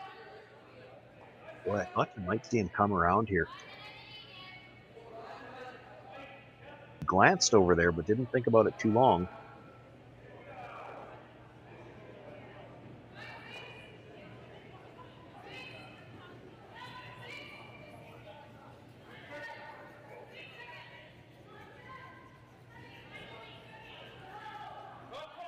I think you find there's a lot of teams in this field that might try the come around here. The theory being that it's never a bad idea to score in the even end, even if you only get the single. You're one up playing the odd end.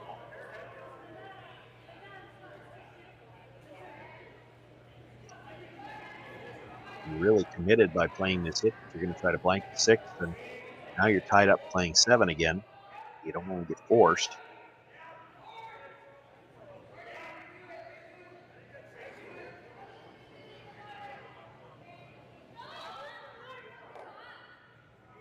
Makes the hit, rolls about a foot towards the inside. Korey Dropkin still thinking about the force, already looking at the angle to roll towards that red stone that's just out the back of the rings. He's got a few options over there too. If he doesn't make the roll all the way over there, could roll in behind the red corner guard, get the force that way.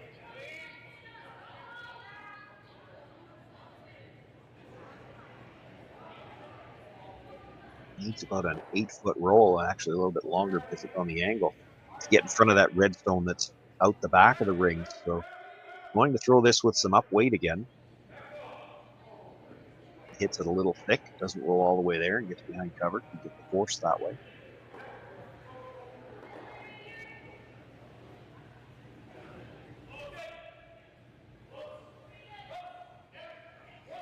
Solid normal here, looking for the big roll.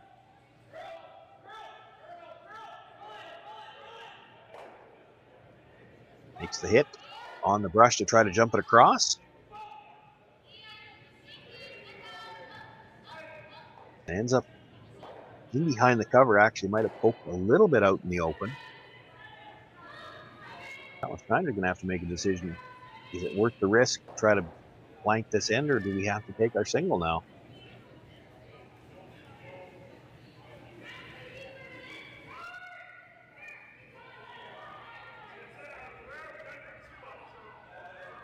Didn't think about it too long. Puts the broom down. He's going to drive. draw towards the button, try to pick up his single point, retake the lead here.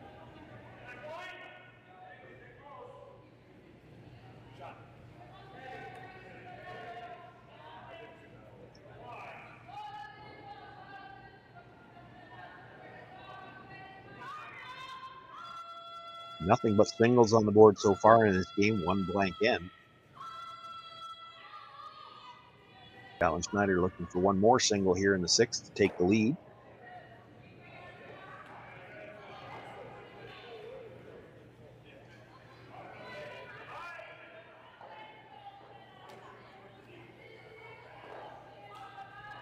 Archers look to be just off and on cleaning it. I just like the weight. The line looks pretty good.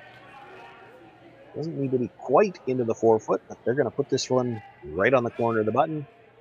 Catlin Schneider with his final stone picks up the single point here in the sixth. He'll take the 1 point lead into the seventh. Korey Dropkin will have last rock. Imagine being able to stream every curling game from every sheet from any event, be it your Wednesday league game, bonspiel, or corporate event. Curling Stadium offers an all-inclusive streaming solution featuring high-quality cameras, ease of use, great reliability, and minimal installation. Offering your sponsors customizable ad space on your streamed curling games and being able to sell video packages to your corporate events for increased revenue.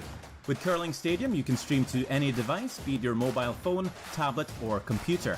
Push the feed to your desired platform, be it Facebook, YouTube, or any other social media. Curling Stadium is simply the way forward. Where it's commonplace in other sports to televise every game, we want to do the same. Curling is a global sport, and it's time it gets the coverage it needs. Make your curling club the next Curling Stadium. Well, what do y'all think? Too blue? Not blue enough? Try this. Makes your eyes pop. This could be our best yield yet. And didn't we get this seed at a great financing rate?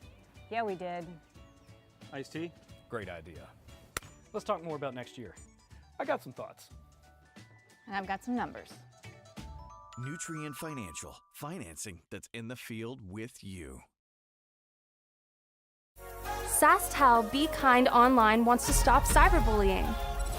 Want in on the action? We award up to $1,000 for youth initiatives that help spread kindness and prevent bullying. What great idea do you have to help stop bullying?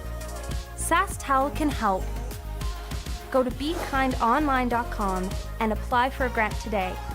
Together, we can make a difference.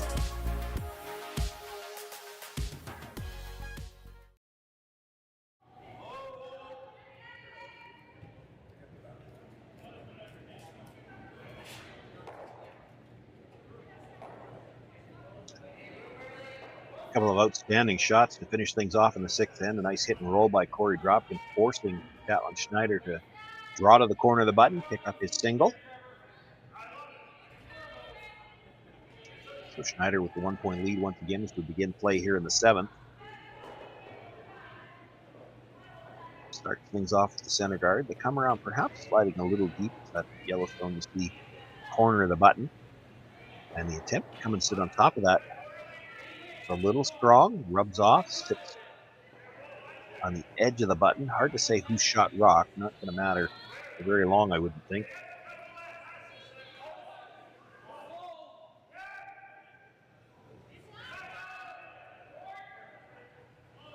Room for Thomas Howell to make a play on this stone. Indications to try to roll a little bit to the open side here. Keep the two Yellowstones separated.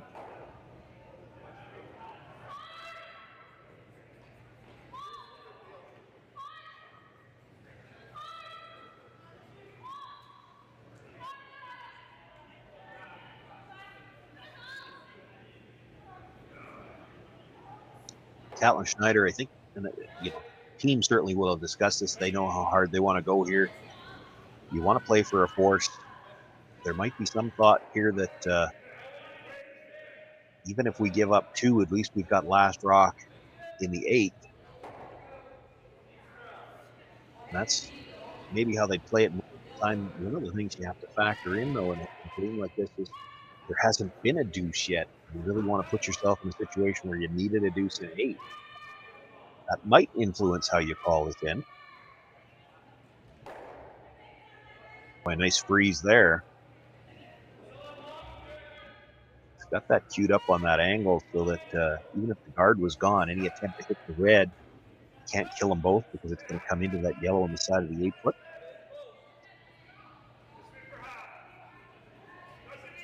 Mark Fenner going to look to come down. Not just sit on those, he needs to break up that angle a little bit, even if he taps the yellow back and it's not shot anymore. Right now, everything in the house favors Catlin Schneider. He's got to change this angle.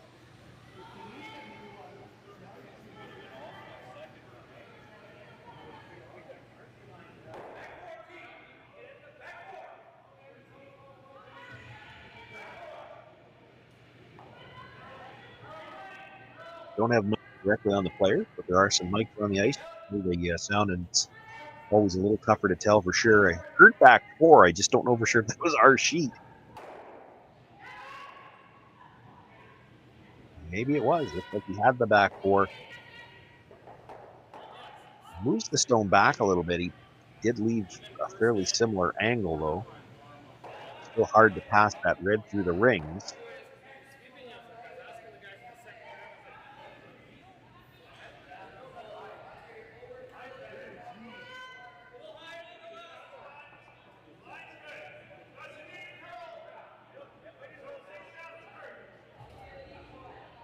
Catlin Schneider indicating they'd like to come around again, and I'm not sure whether he wants to. They could bump those again, bump the red back to the freeze on a shot stone at the back.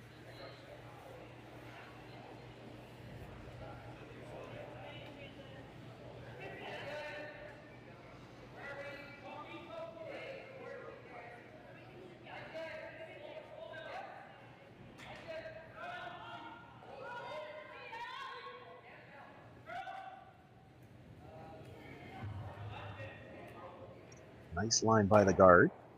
Going to actually get just a little bit past the yellow. Or maybe too much past the yellow. Doesn't get on top of the yellow at all. Ends up cornered on the red. And that leaves an angle, red to pass the stone at the top of the button through the rings. Now the one that was just delivered isn't going to go anywhere. But it doesn't have a good angle if it's there by itself.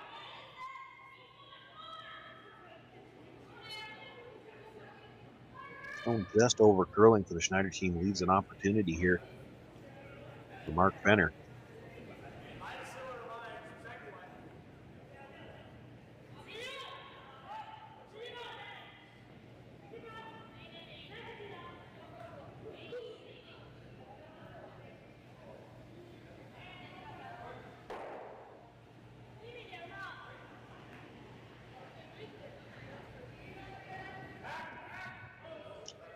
Still quiet weight.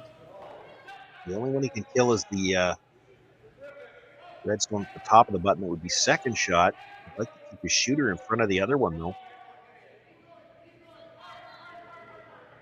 He might not have enough weight to pass this through.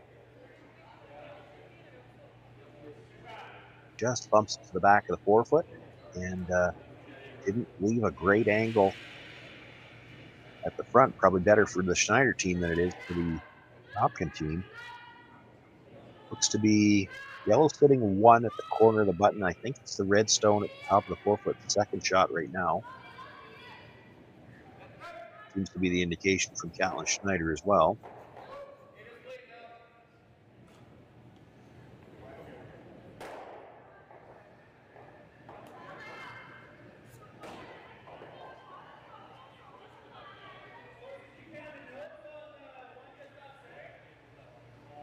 Tough to find a way in. If Catlin Schneider wants to sit shot, probably his only way to do that is yellow-red tapped up to freeze on the shot stone, and a little danger there. You could tap it past the nose and leave a way to get it out.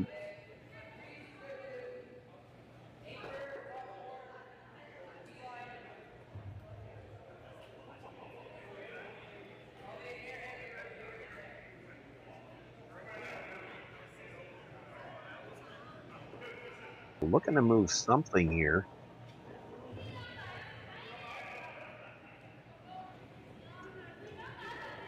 Might be that what he's looking at is try to tap the yellow onto the other yellow and pop it out into the open. Leave yourself something to come in off of later.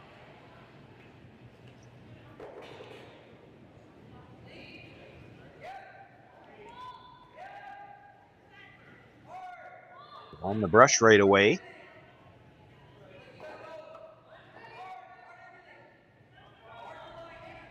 We're on the brush right away for line, but this has got to go for weight as well.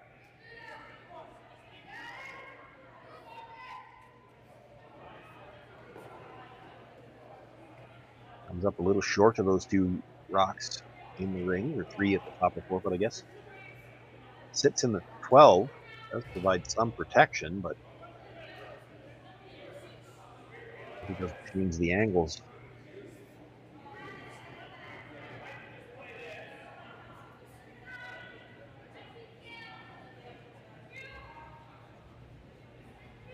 Korey Dropkin might be worried about the possibility of a slash double.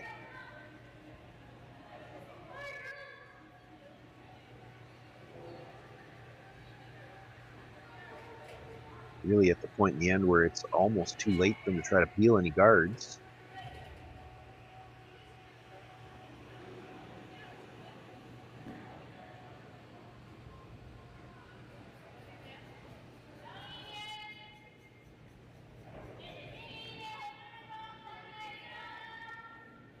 You'll see a piece of that red stone that is second shot. They might be able to slash it over the top of the stone at the back of the 4 foot, maybe even catch it on the way by. The problem is if you make that shot this early in the end, there's room for Catlin Schneider to come down and draw the shot stone, take your entire end away.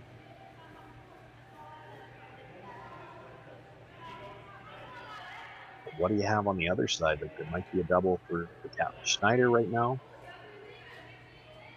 How do you take that away?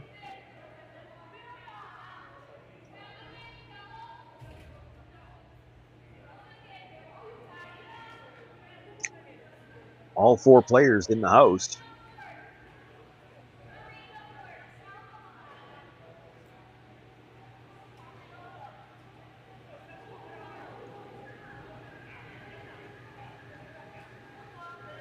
Just on the first or the third stones, there are a lot of stones left to come in this end. And the scoring area is getting pretty small already.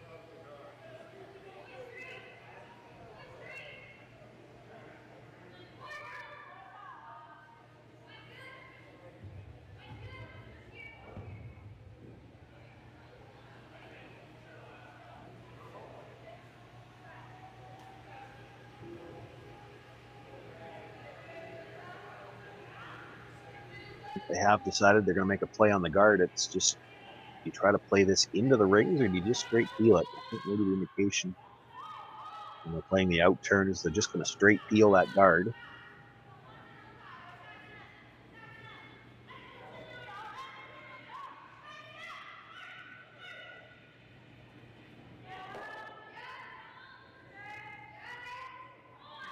To straight peel the long guard, force Catlin Schneider to make a decision.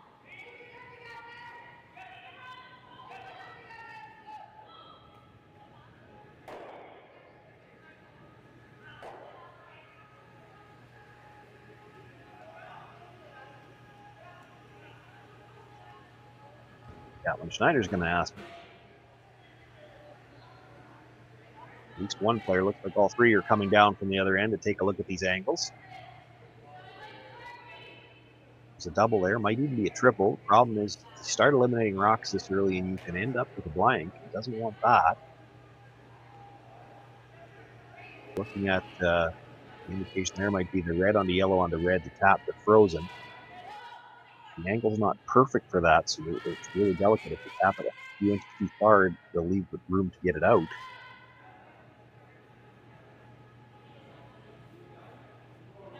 He's looked at the around the horn, hit that stone at about the 8 o'clock position, the yellow stone, come across onto his own stone at the back of the 4 foot and spin up into the shot rock. He's looked at that a couple of times, still looking at it.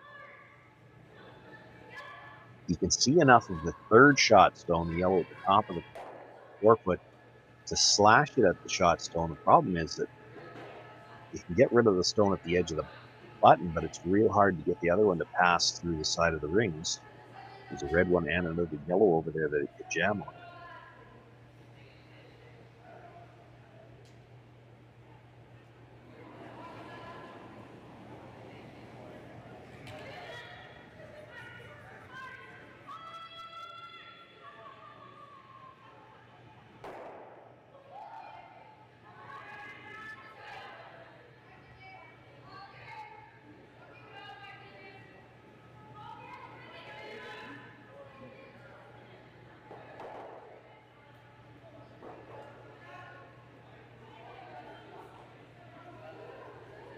It's possible what they're discussing now is to play that slash, but maybe not play it with as much weight.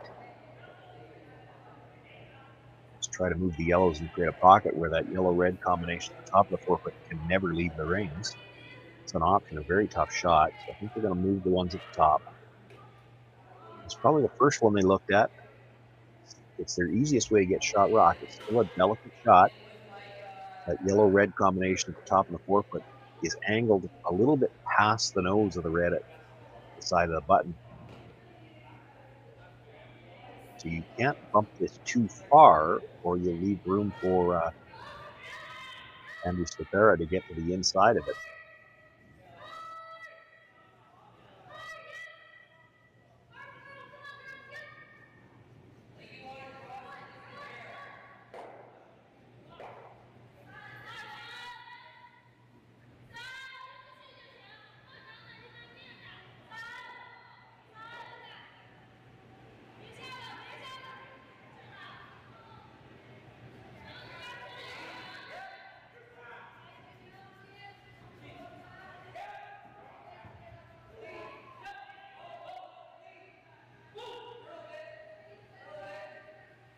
Looking for a little bit extra curl now.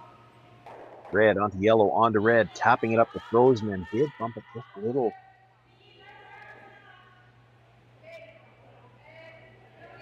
And didn't leave the angles great at the top for the Schneider team. If you hit red onto yellow, the yellow was going directly into the red that was just bumped up.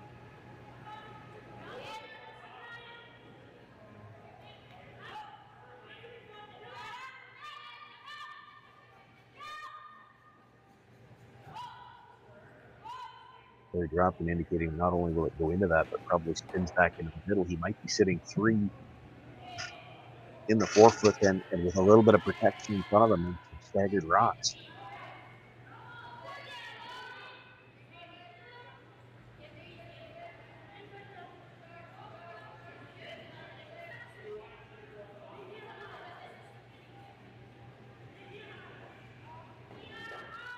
A little unfortunate there for the Schneider team. Certainly not a great result. The angles didn't sit good for them.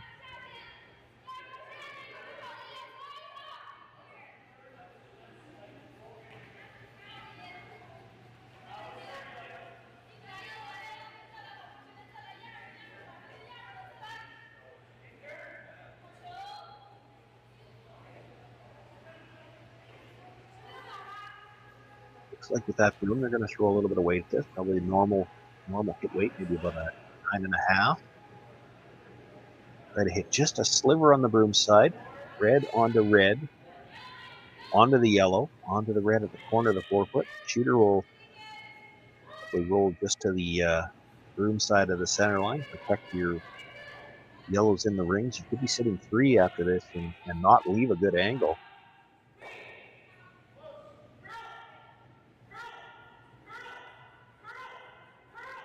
Looking for some curl. Actually going to hit it a little too thin. Just touches the rocks in the rings and actually comes across, catches that yellow with the back of the 8-foot. A bit of a dodged bullet there for the Schneider team.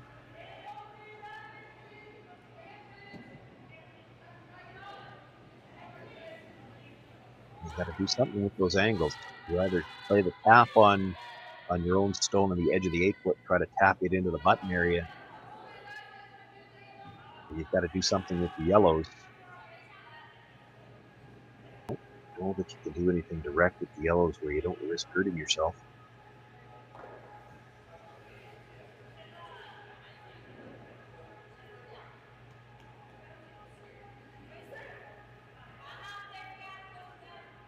could, I guess, play the tap on the red at the top of the 8-foot, just try to tap it up enough to leave it in the pocket of the 2 yellows and change the angle that way.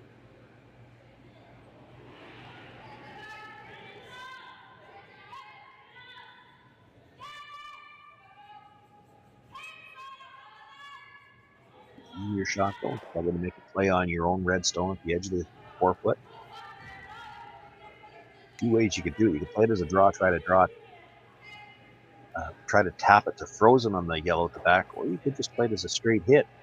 Everything at the top of the 4-foot is staggered, so if you jam this on the yellow at the back of the 4-foot, kill it. There's no real great angle to drive a stone onto the red one where it will be.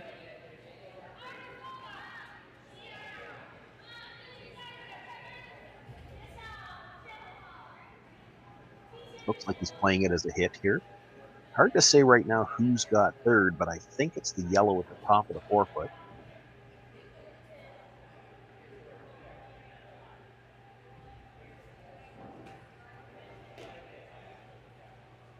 The advantage to playing this as a hit is you get your shooter out of the way, so you don't leave anything that can come in off to get at shot rock if you make this perfect.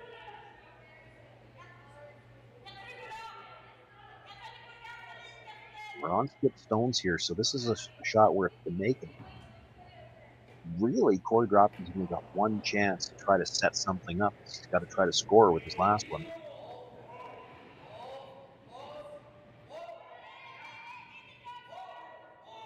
Waiting on it to curl. They might see some offside sweep, trying to get a little extra curl.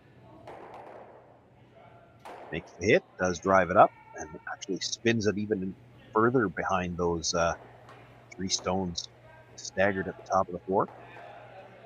Definitely Schneider sitting shot rock now. Dropkin thinking he can see enough of the yellow to drive it onto the red. Certainly can drive it on enough to clip that red. Whether or not he can keep his yellow in the 4-footed or not, that's another question. Might kill both of the reds at the back of the 4. Or at least might make contact with him. He might not be playing this with a lot of weight.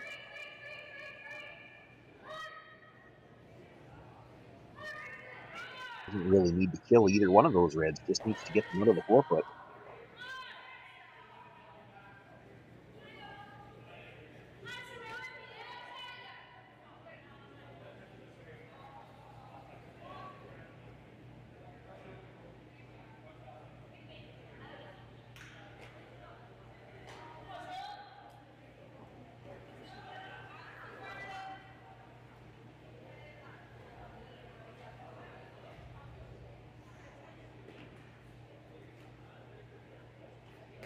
So looking to come down, just missed the red at the top of the 8-foot. Catch as much of that yellow in the 4-foot as he can. Drive it onto shot stone at the back button. You'll have to go over the top a little bit on that stone at the back button, so it'll make contact with the stone at the back 4-foot as well. You'd like to move both of those red stones out of the 4-foot area, and you should be sitting 2. Shooter's probably going to roll a little too hard and be sitting 3, but you might like to keep hitting the rings as well.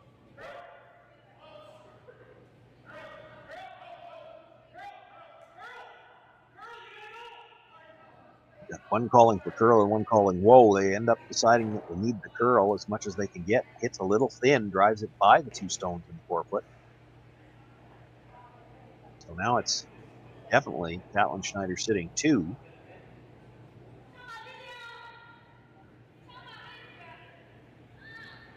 Decision time now for Catlin Schneider. Can Korey Dropkin see enough of that yellow stone to angle it up for shot rock? If he can, you could always play red onto yellow, kill the yellow, sit 4.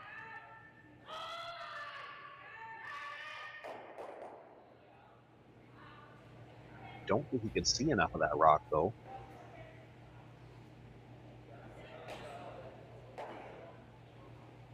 Looks like they think he can, so they're going to play that.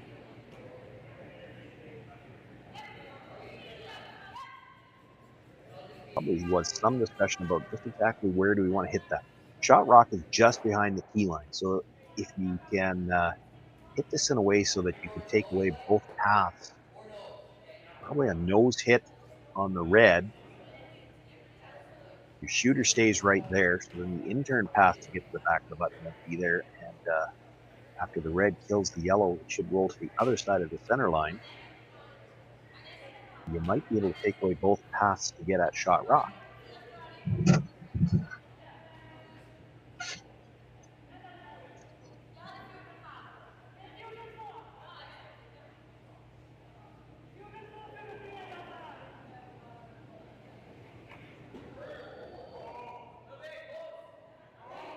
Indication from the brushes this might be a little more weight than what they had in mind. Looking for curl now. The hips. Maybe came across it a little bit. There's probably room for the intern draw. Korey Dropkin looking at the out turn. Certainly not a. Doesn't look like there's a port there. He's looking at coming off the stone that just rolled over. Tough to get shot rock that way, but a little easier to make sure you're only giving up one.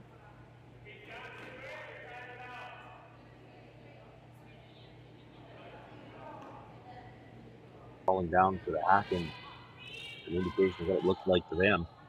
You can see on our screen on the left exactly what they're looking at from the hack. The shot stone at the back of the button is dead in behind that stone at the top 12 foot.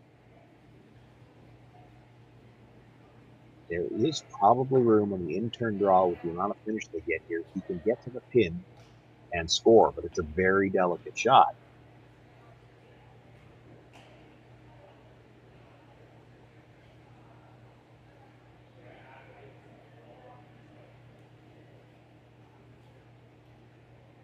This looks like he's just playing the hit and roll on it was actually third shot. And probably conceding one here. I don't know that you'd ever dare risk hitting that thin enough. Won't be throwing big weight at this, I wouldn't think.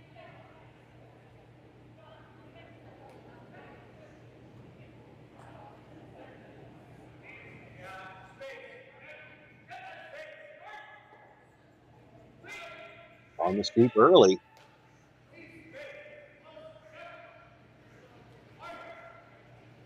You buy the first one, as long as you're sure you're not rolling out. The thinner you can hit that second one, the better. You might have a chance to score.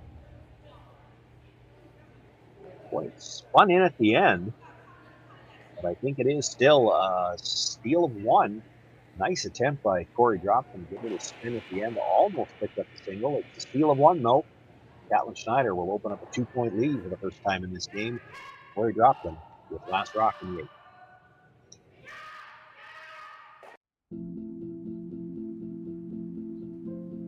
I've been farming on my own right for 40 years now, I think. It's a very wholesome enterprise. You have very, very busy periods when you have to go hard. So many of our windows are so tight that you just can't afford to miss a couple days of seeding. When a producer places their trust in us, that when it's time for them to be able to make their living, we're going to be there. That's a tremendous responsibility that is not a one-day-a-year thing, right? In order to actually deliver on that, you have to build your processes and you have to build your team and you have to have a mindset of operational excellence, because there's a lot of things that can go wrong. And it's our job to make sure that they don't go wrong. Or if they do go wrong, that we can fix it before it affects our customer.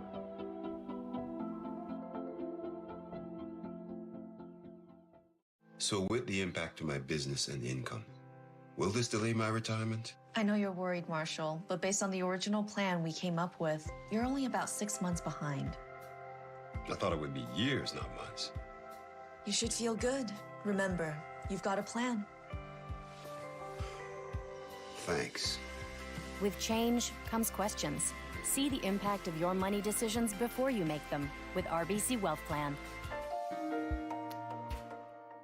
Light up your love for curling with our customizable neon LED lights from Letterlands.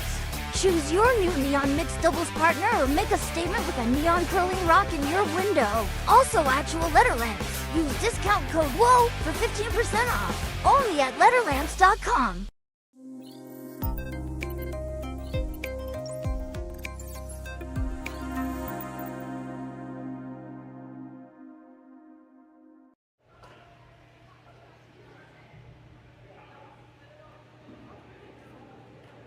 John Joyce with you here live on Saskatchewan Curling Stadium. We are in Swift Current for the Nutrien Ag Solutions Western Showdown. Men's and women's action on all week.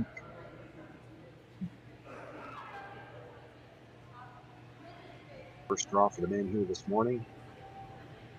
8th and perhaps final end between Korey Dropkin and Catlin Schneider, and what has been an entertaining game here on this Thursday morning. First steal of the game coming in the 7th end. Catlin Schneider with the single point. Also opens up the first 2-point lead of the game. He dropped in his last rock as we play here in the 8th. We'll look to at least try to get his deuce. Catlin Schneider brought the first stone into the top of the 4-foot. When the guard goes up, and you see Schneider looking to come up. It might be a little deep. That's a stone that Korey Dropkin might elect to freeze to.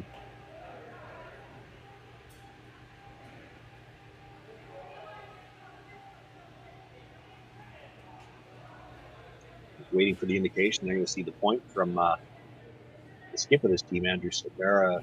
Going to throw the second corner guard on the other side.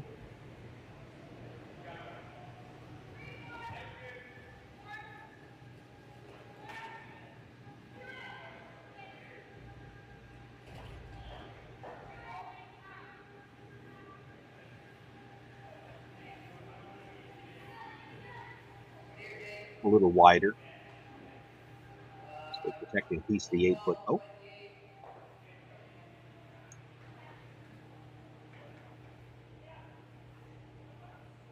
Catlin Schneider would dearly love to start feeling those guards. You can't. It's still just the 5th stone of the end. Going to look to come in one more time.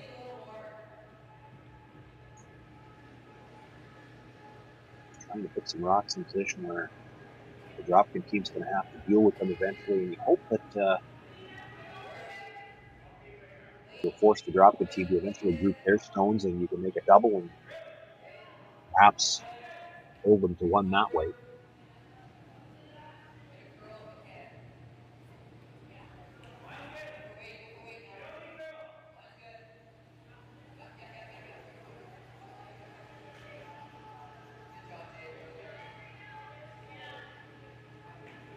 Does sit in a good position with 12-foot.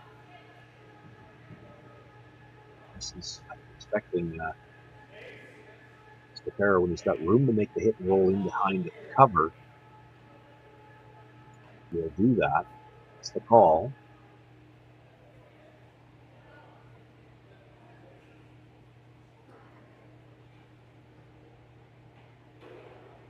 Possible here for Mark Benner, the way these stones in the house are situated.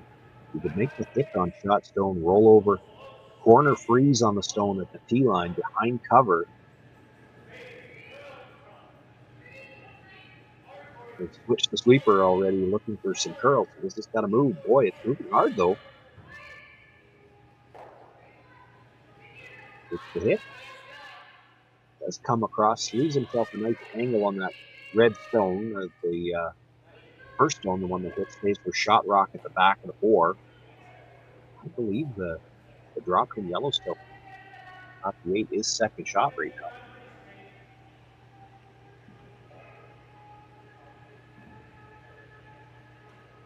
Schneider's going to start feeling corner guards.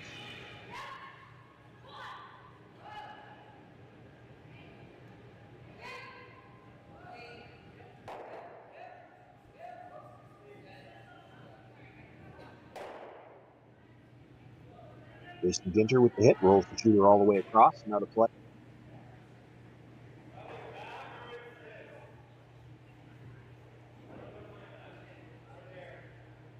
I heard the discussion there. You see him point at it. But that's your choice. Do you put it back, the guard back, or come around the other side?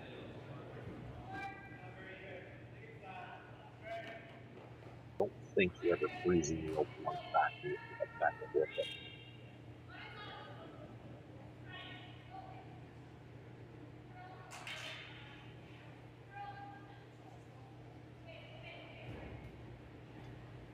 It's going to actually boil down to what you like as far as the timing. You probably can assume you throw one more corner guard, Catlin Schneider's going to peel it again. He peeled the last one. Why wouldn't he peel this one? But how many times can you do that? If you tend to play for the tie, you can keep doing this because really,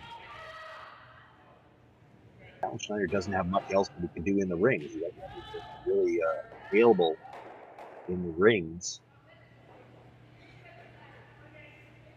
that's any better than peeling the guard.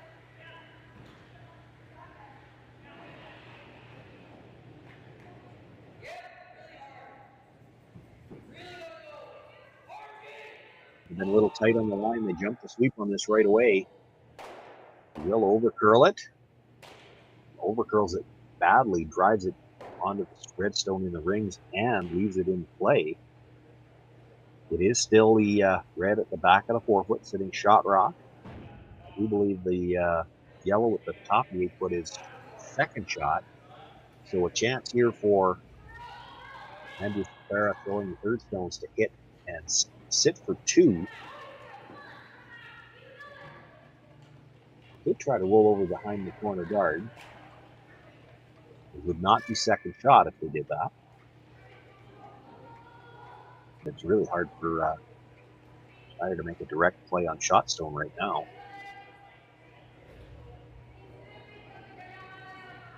Or what would be Shotstone, I guess.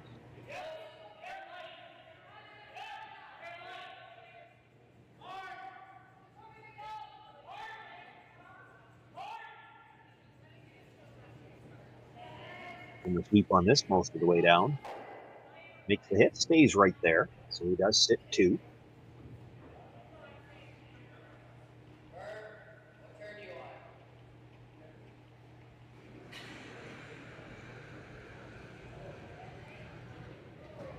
Can't really make the hit on the second shot come across to make the double. You'll jam the first red. So he's going to look for the straight back double. He wants to eliminate 2 yellows here if he can.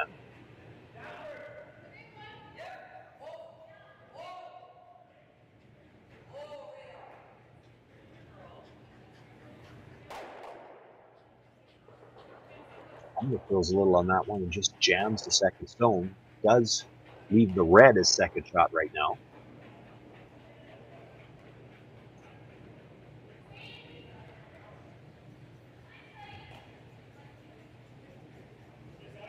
Once again, forces a decision from the Dropkin team. Do we want to play the yellow onto the red this early, knowing that it's going to leave a lot of chances for doubles?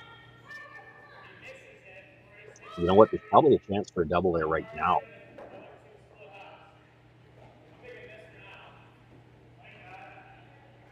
Korey Dropkin thinking to play the come around for now. There is some risk for Catlin Schneider in attempting the double. It's his best way to get out of trouble as well. Probably about a quarter of a rock on the yellow in front of the red. Your shooter would come across, take that red out of the back of the 4-foot. You might be able to sit 2. And that's perhaps what Andrew Stapera is thinking here. Is in order to bury this stone, he's got to be far enough over that he'd still be third shot if Schneider makes the double.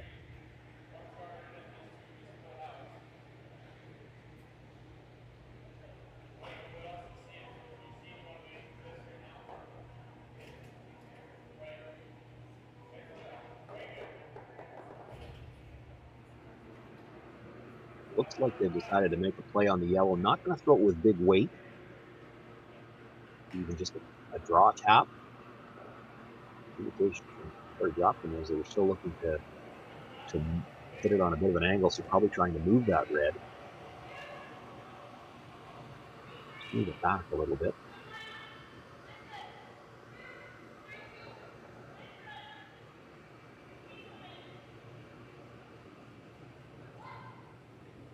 They are still going behind the corner.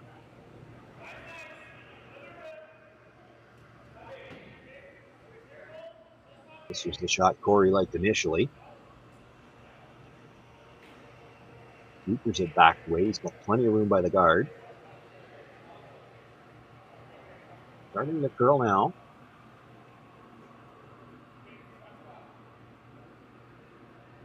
Put a piece around the guard at least. It is fourth shot, however.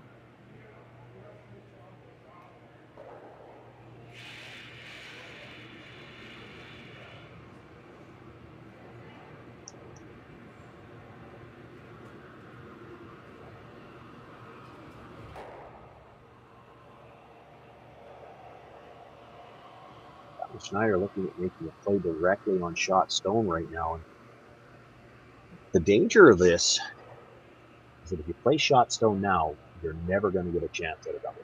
The two yellows that would be left are dead across, too far spread out. You could make a play on the stone that Andrew Stepera just delivered, hit it, and roll over in front of shot rock. You'd be sitting second and third. He does have the double across the house. That's a little risky.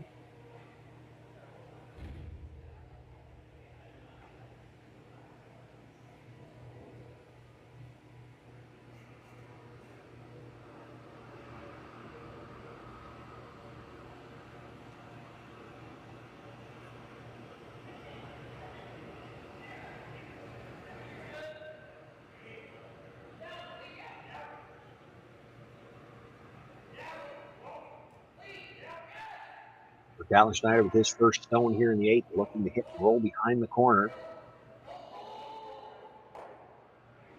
Needs to stay for second shot. Does. Actually might be shot. Mostly buried. Definitely behind the tee line though.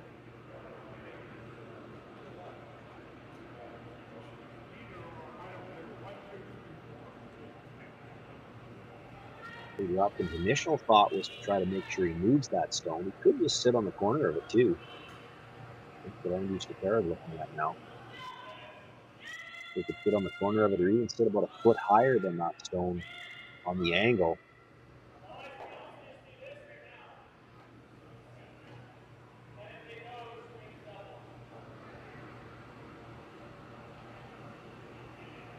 Also looking at playing the yellow onto the red on the other side, try to spill the yellow into the back of the forefoot for shot rock, knowing that if Catlin Schneider makes the nose hit on that, you might have a double left for your last one that would be for potentially three, I believe. But I think you'll lose your shooter when you like this.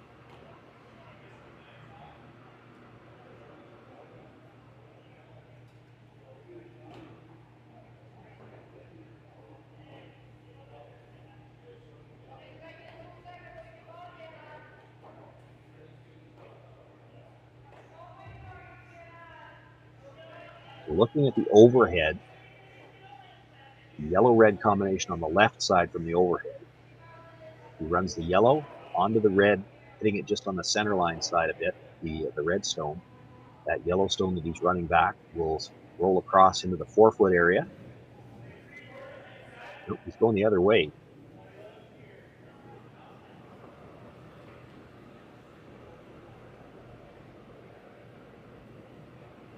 The initial indication was they were going to try to roll the raised stone into the back of the forefoot. See how you leave a double there? I'm not sure how you ever leave yourself a double playing it this way. You're assuming that Catlin Schneider will make a nose hit with his last one, and you're hoping for a double for three.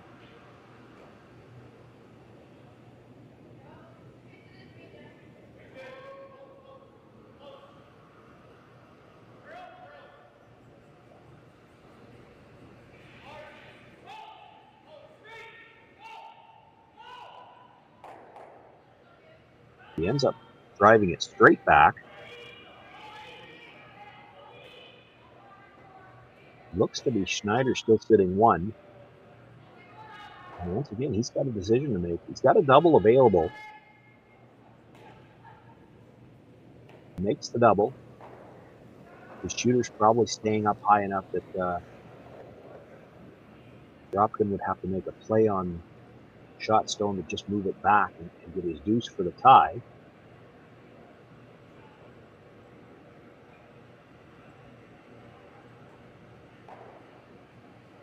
I don't know if Catlin Schneider is looking at it, but one option as well would be to just draw. You draw to the corner of that yellow stone as long as you don't leave a double. Even if you're not shot stone or second shot stone, I don't see how he scores more than 2. He does throw these upweight shots so well.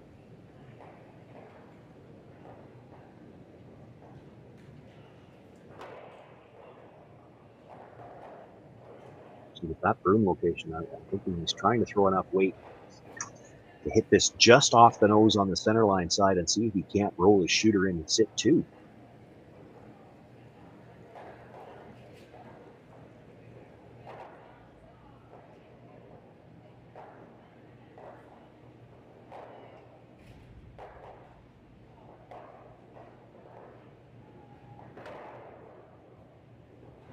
Boy, sit 2 off this could force Korey Dropkin into what would be a very tough double. They call the sweep on right away, though he has to catch that second stone. Makes the hit, does clip the second one, and with that big weight, is able to roll into the 8-foot and sits 2. Korey Dropkin gonna have to play the double with his final stone just to get the tie, and it is thin.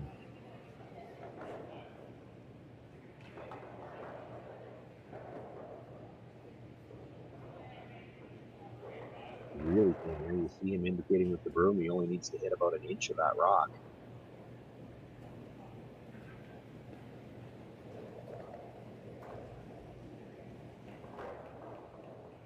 We've seen a couple of outstanding hit and rolls in this game. Korey Dropkin made one in the 6th to get the force.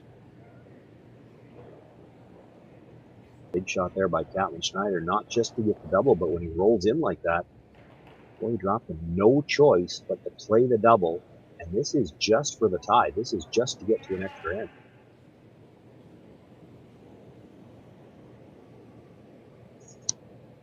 Such a tough shot. You could almost make this and still spin out over the top.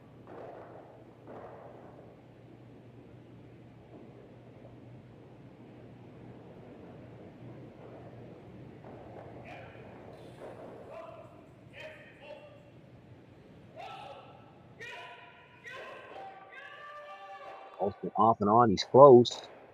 Makes contact, hits the stone, does spin up, but it's not behind the tee line, so Catlin Schneider can only watch, and it comes to rest. Still hanging on to the edge of the 12-foot. We're going to have some bonus action here on Thursday morning. Extra ends between Korey Dropkin and Catlin Schneider. We'll have that for you right after this.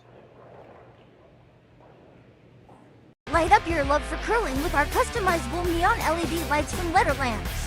Choose your new neon mixed doubles partner or make a statement with a neon curling rock in your window. Also actual Letterlands. Use discount code WHOA for 15% off. Only at Letterlands.com. We asked Saskatchewan what they know about 5G. More speed, more innovation. It's gonna make our lives a whole heck of a lot easier. This is what 5G looks like. Better, faster. Sounds like one more G. Sounds pretty good. I don't know what it means. All you really need to know is the future of 5G is here and will continue improving through investments in network technology. Swift Current is great because everybody that we do business with, we know on some sort of personal level. What I love about Swift Current is the vibrant arts and culture community. I really like Swift Current. We are not a big city, but the size of the city is really good, and we have everything. Swift Current is a great sports town, great teams and great fans. People say, good morning, hi, how are you, even though we don't know each other.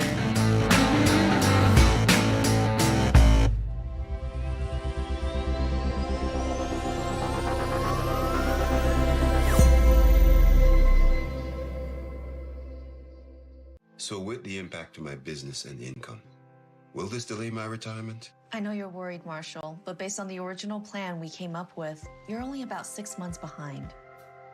I thought it would be years, not months. You should feel good. Remember, you've got a plan. Thanks.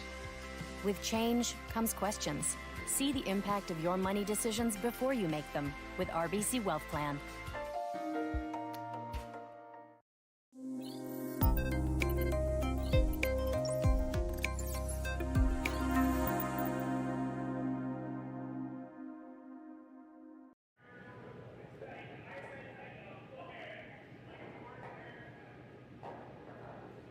Extra end action here from the Nutrien Ag Solutions Western Showdown.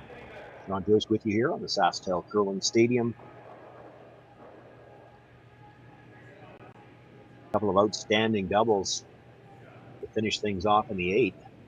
One by either team. Catlin Schneider with a nice double to roll in, forcing Korey Dropkin to make a paper thin double of his own. Just hangs on to the edge of the 12 foot, picks up the 2 points he needed for the tie.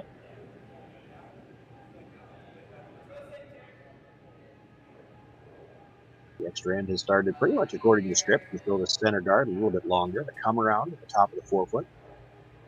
The second center guard now, Alex Horvath, will look to come around once again.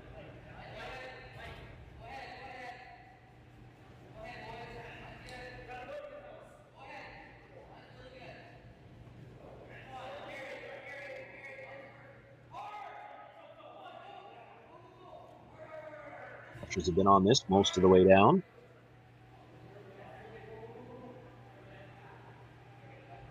Not able to get it by the tighter yellow guard, just rubs off it. Does leave the shooter in a not bad spot for the Schneider team. They can see just all of it, so might be able to promote it later on if necessary. Mark Fenner's going to look to come down, sit on the base of shot stone right now. Might look to move it behind the tee line as well. This is the 5th rock at the end, so the Schneider team going to start looking to move those center guards on the next one.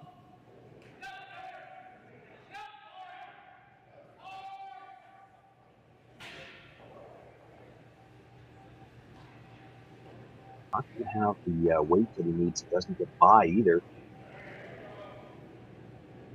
Let's leave a 3rd rock in front, or tight in front. Schneider's going to walk up and ask Jason Ginter to remove the long center guard.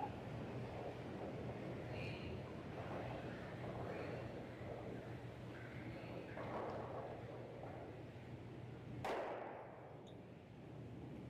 expect you might see Andrew Stavera ask him to put it back. Well, he's looking at the come around already. Call from the other end comes. It's too early for that. Play the center guard one more time. Probably a couple more at least. But Catlin Schneider's going to field them. You do have the one yellow that you could promote at the shot rock, and there's yellow red near the center line are overlaps, so you can use those like a guard.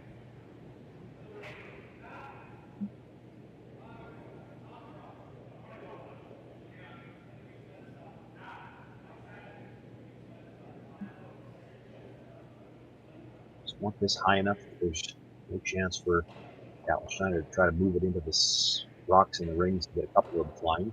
Might slid a little tight. He's not going to look at it.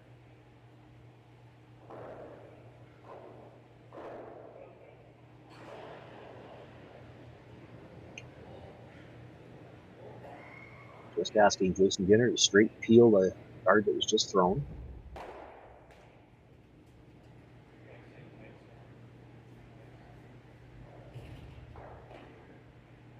Slide another one that tight, you might see Schneider ask for the peel attempt to go over the top of the red in the 12 foot, but try to clip it on the way by. That red's not helping you where it is, because it was staggered with the yellow in front of it.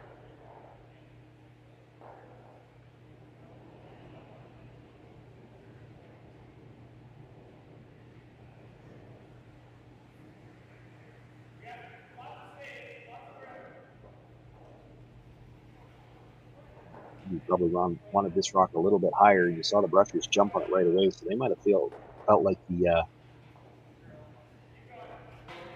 string a little bit, but it looks like it's going to come into a nice depth. Has good line, lined up to that stone in the center line.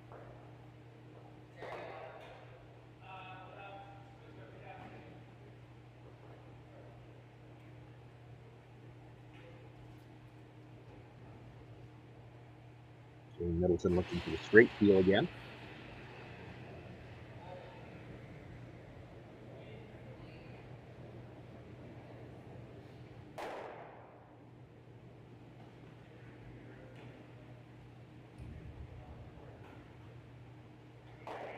decision time for the Dropkin team.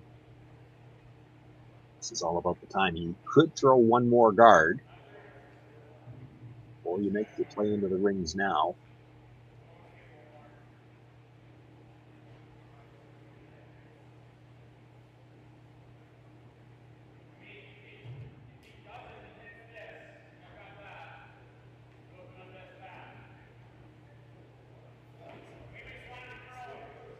Going to play the center guard, and I think this comes down to with the way those two stones at the middle are staggered. You know that Catlin Schneider will need 2 shots to deal with that, one to get rid of the stagger and then one to play the shot. So you don't want to play it while he's still got 3 rocks left to play. You play the guard now, let him peel the center, then you angle your stone up in behind those.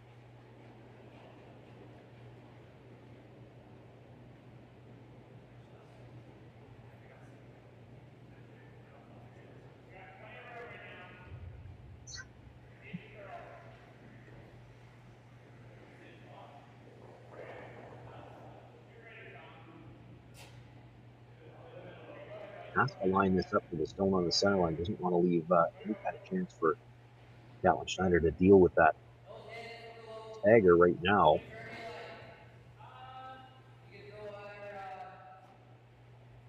And this is always the fun part, that cat and mouse game. Of course, Catlin Schneider knows what they're thinking. He knows that if we simply peel the guard one more time, he's going to angle this stone up, and we're not going to have enough rocks left to deal with it. So we better deal with the one in the 12-foot.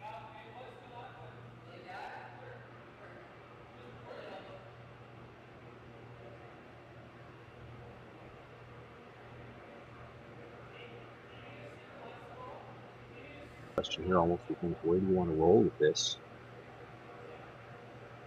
Probably room on the out turn for Dropkin to come around everything to the back of the button behind cover.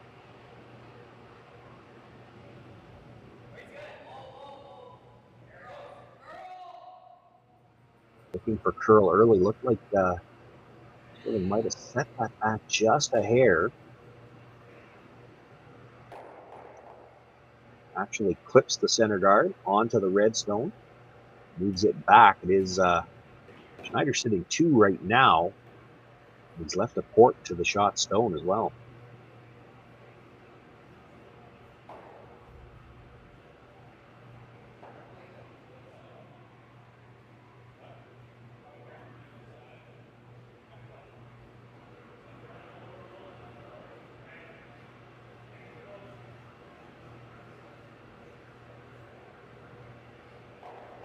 Korey Dropkin, you can get through that port, get the shot rock, perhaps roll under cover.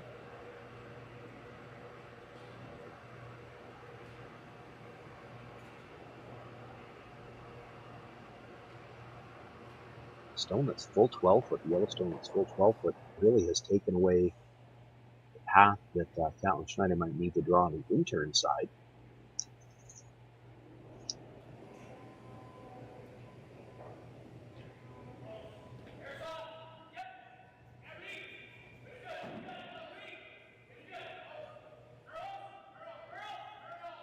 We're on the brush early now, looking to switch sides, get a little extra curl, wants to get the flop in behind cover.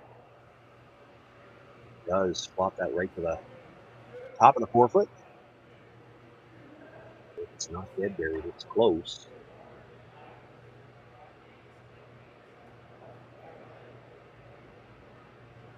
Schneider looking at playing the port, I think. I thought he might look at the slash. The thing about the slash is even if you jam it on the red over on the side, you open up the intern side for the draw for your last one.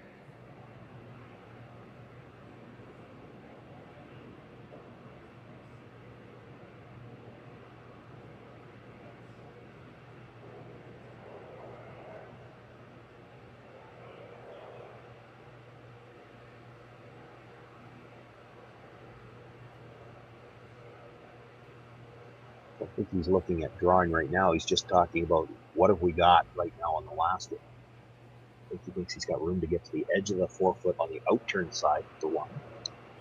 Doesn't really have anything available on the intern side right now.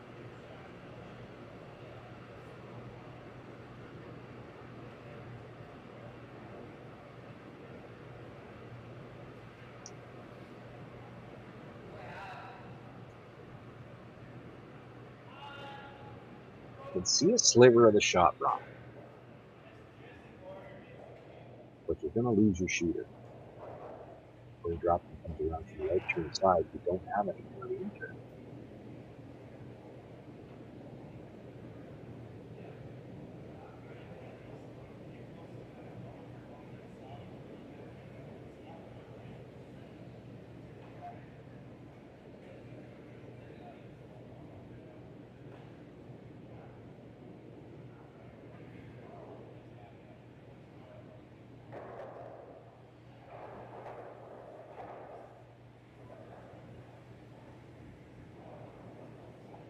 He likes it. That's what he's going to play. Can't see very much of that stone. We have seen a lot of the draws come this direction in the game. So playing this in turn towards the center on the odd ends. He should know the line.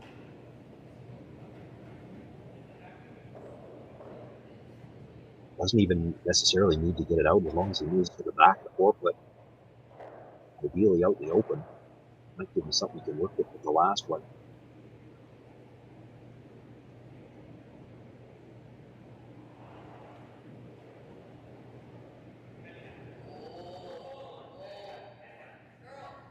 Might have had a little bit of an outward motion on the release. Called them off right away and already looking for curl. Starting to move, and they might have made this curl too much. Boy, gets by the top one and enough to move it back. It does clip the edge of that red stone. Yellow stays for shot rock.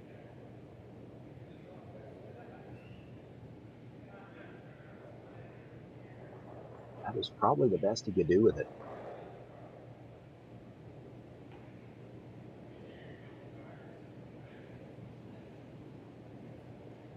Does leave room for Korey Dropkin to play the out-turn draw.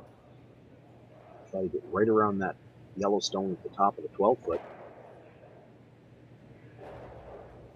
Now he does have the stone at the back of the 8 that it's shot stone right now, and that means that if you're only just nibbling the 4-foot at the top, Catlin Schneider can't come down to the stone you're about to deliver. He wouldn't be shot rock over the one at the back. He doesn't have anything on the in-turn side, so this is one where you have to be careful not to try to make it too good. You certainly wouldn't ever want to slide behind the tee line. That's probably the only way you leave Catlin Schneider a way to score here. You're short of the rings guarding that stone. It's still not an easy shot for Catlin Schneider. Doesn't have a path to the 4-foot right now.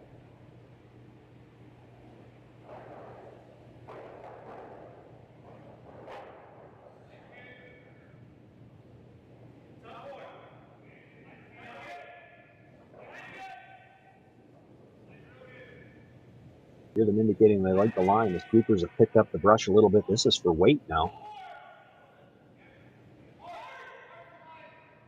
Boy, it's really busting towards that stone at the top of the 12-foot, and something happened there. They seem to like the weight, and then that was gone. Maybe a little fudge down the middle. You can see them cleaning it up. I think maybe it picked. Catlin Schneider has second and third, and you can see half of that stone. Looks like that ice, he's going to play it fairly quiet, but I think enough weight to try to move that back stone. And one of the things that has to factor in, you certainly could look at the draw here, you'd think about the draw, but after having watched that last stone pick, or perhaps fudge on the way in, you might not be comfortable throwing a straight draw in the extra end like this. You just watched your opposition with a stone that looked like it was coming in nicely and it died.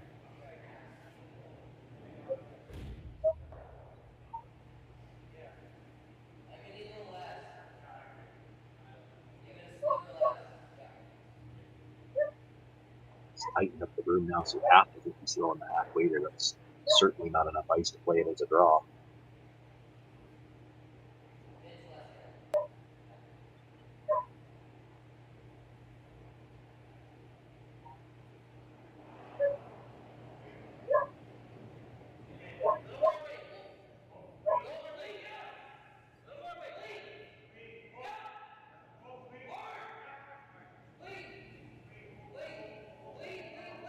Ball has gone out for Queen. Now looking for some curl. He's by the front ones.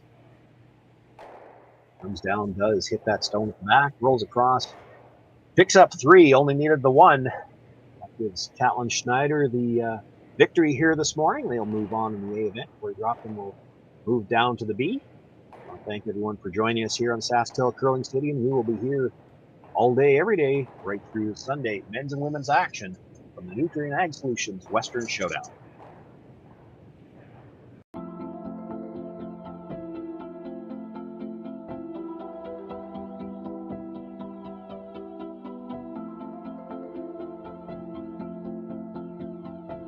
We feed the world with Nutrien, and a large portion of what our job is to get fertilizer out with the carriers so they can get directed to the farms or to the different retail locations. We know that if we don't have the answer to something, we're not afraid to reach out because we have support from everyone. We've got a really good team behind us.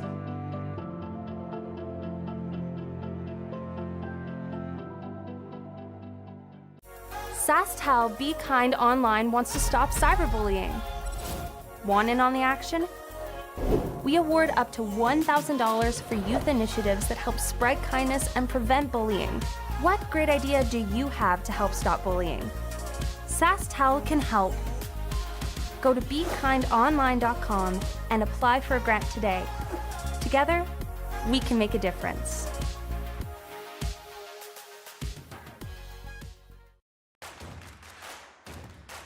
Imagine being able to stream every curling game from every sheet from any event, be it your Wednesday league game, bonspiel, or corporate event. Curling Stadium offers an all-inclusive streaming solution featuring high-quality cameras, ease of use, great reliability, and minimal installation. Offering your sponsors customizable ad space on your streamed curling games and being able to sell video packages to your corporate events for increased revenue. With Curling Stadium, you can stream to any device, be it your mobile phone, tablet, or computer. Push the feed to your desired platform, be it Facebook, YouTube, or any other social media. Curling Stadium is simply the way forward. Where it's commonplace in other sports to televise every game, we want to do the same. Curling is a global sport, and it's time it gets the coverage it needs. Make your curling club the next Curling Stadium.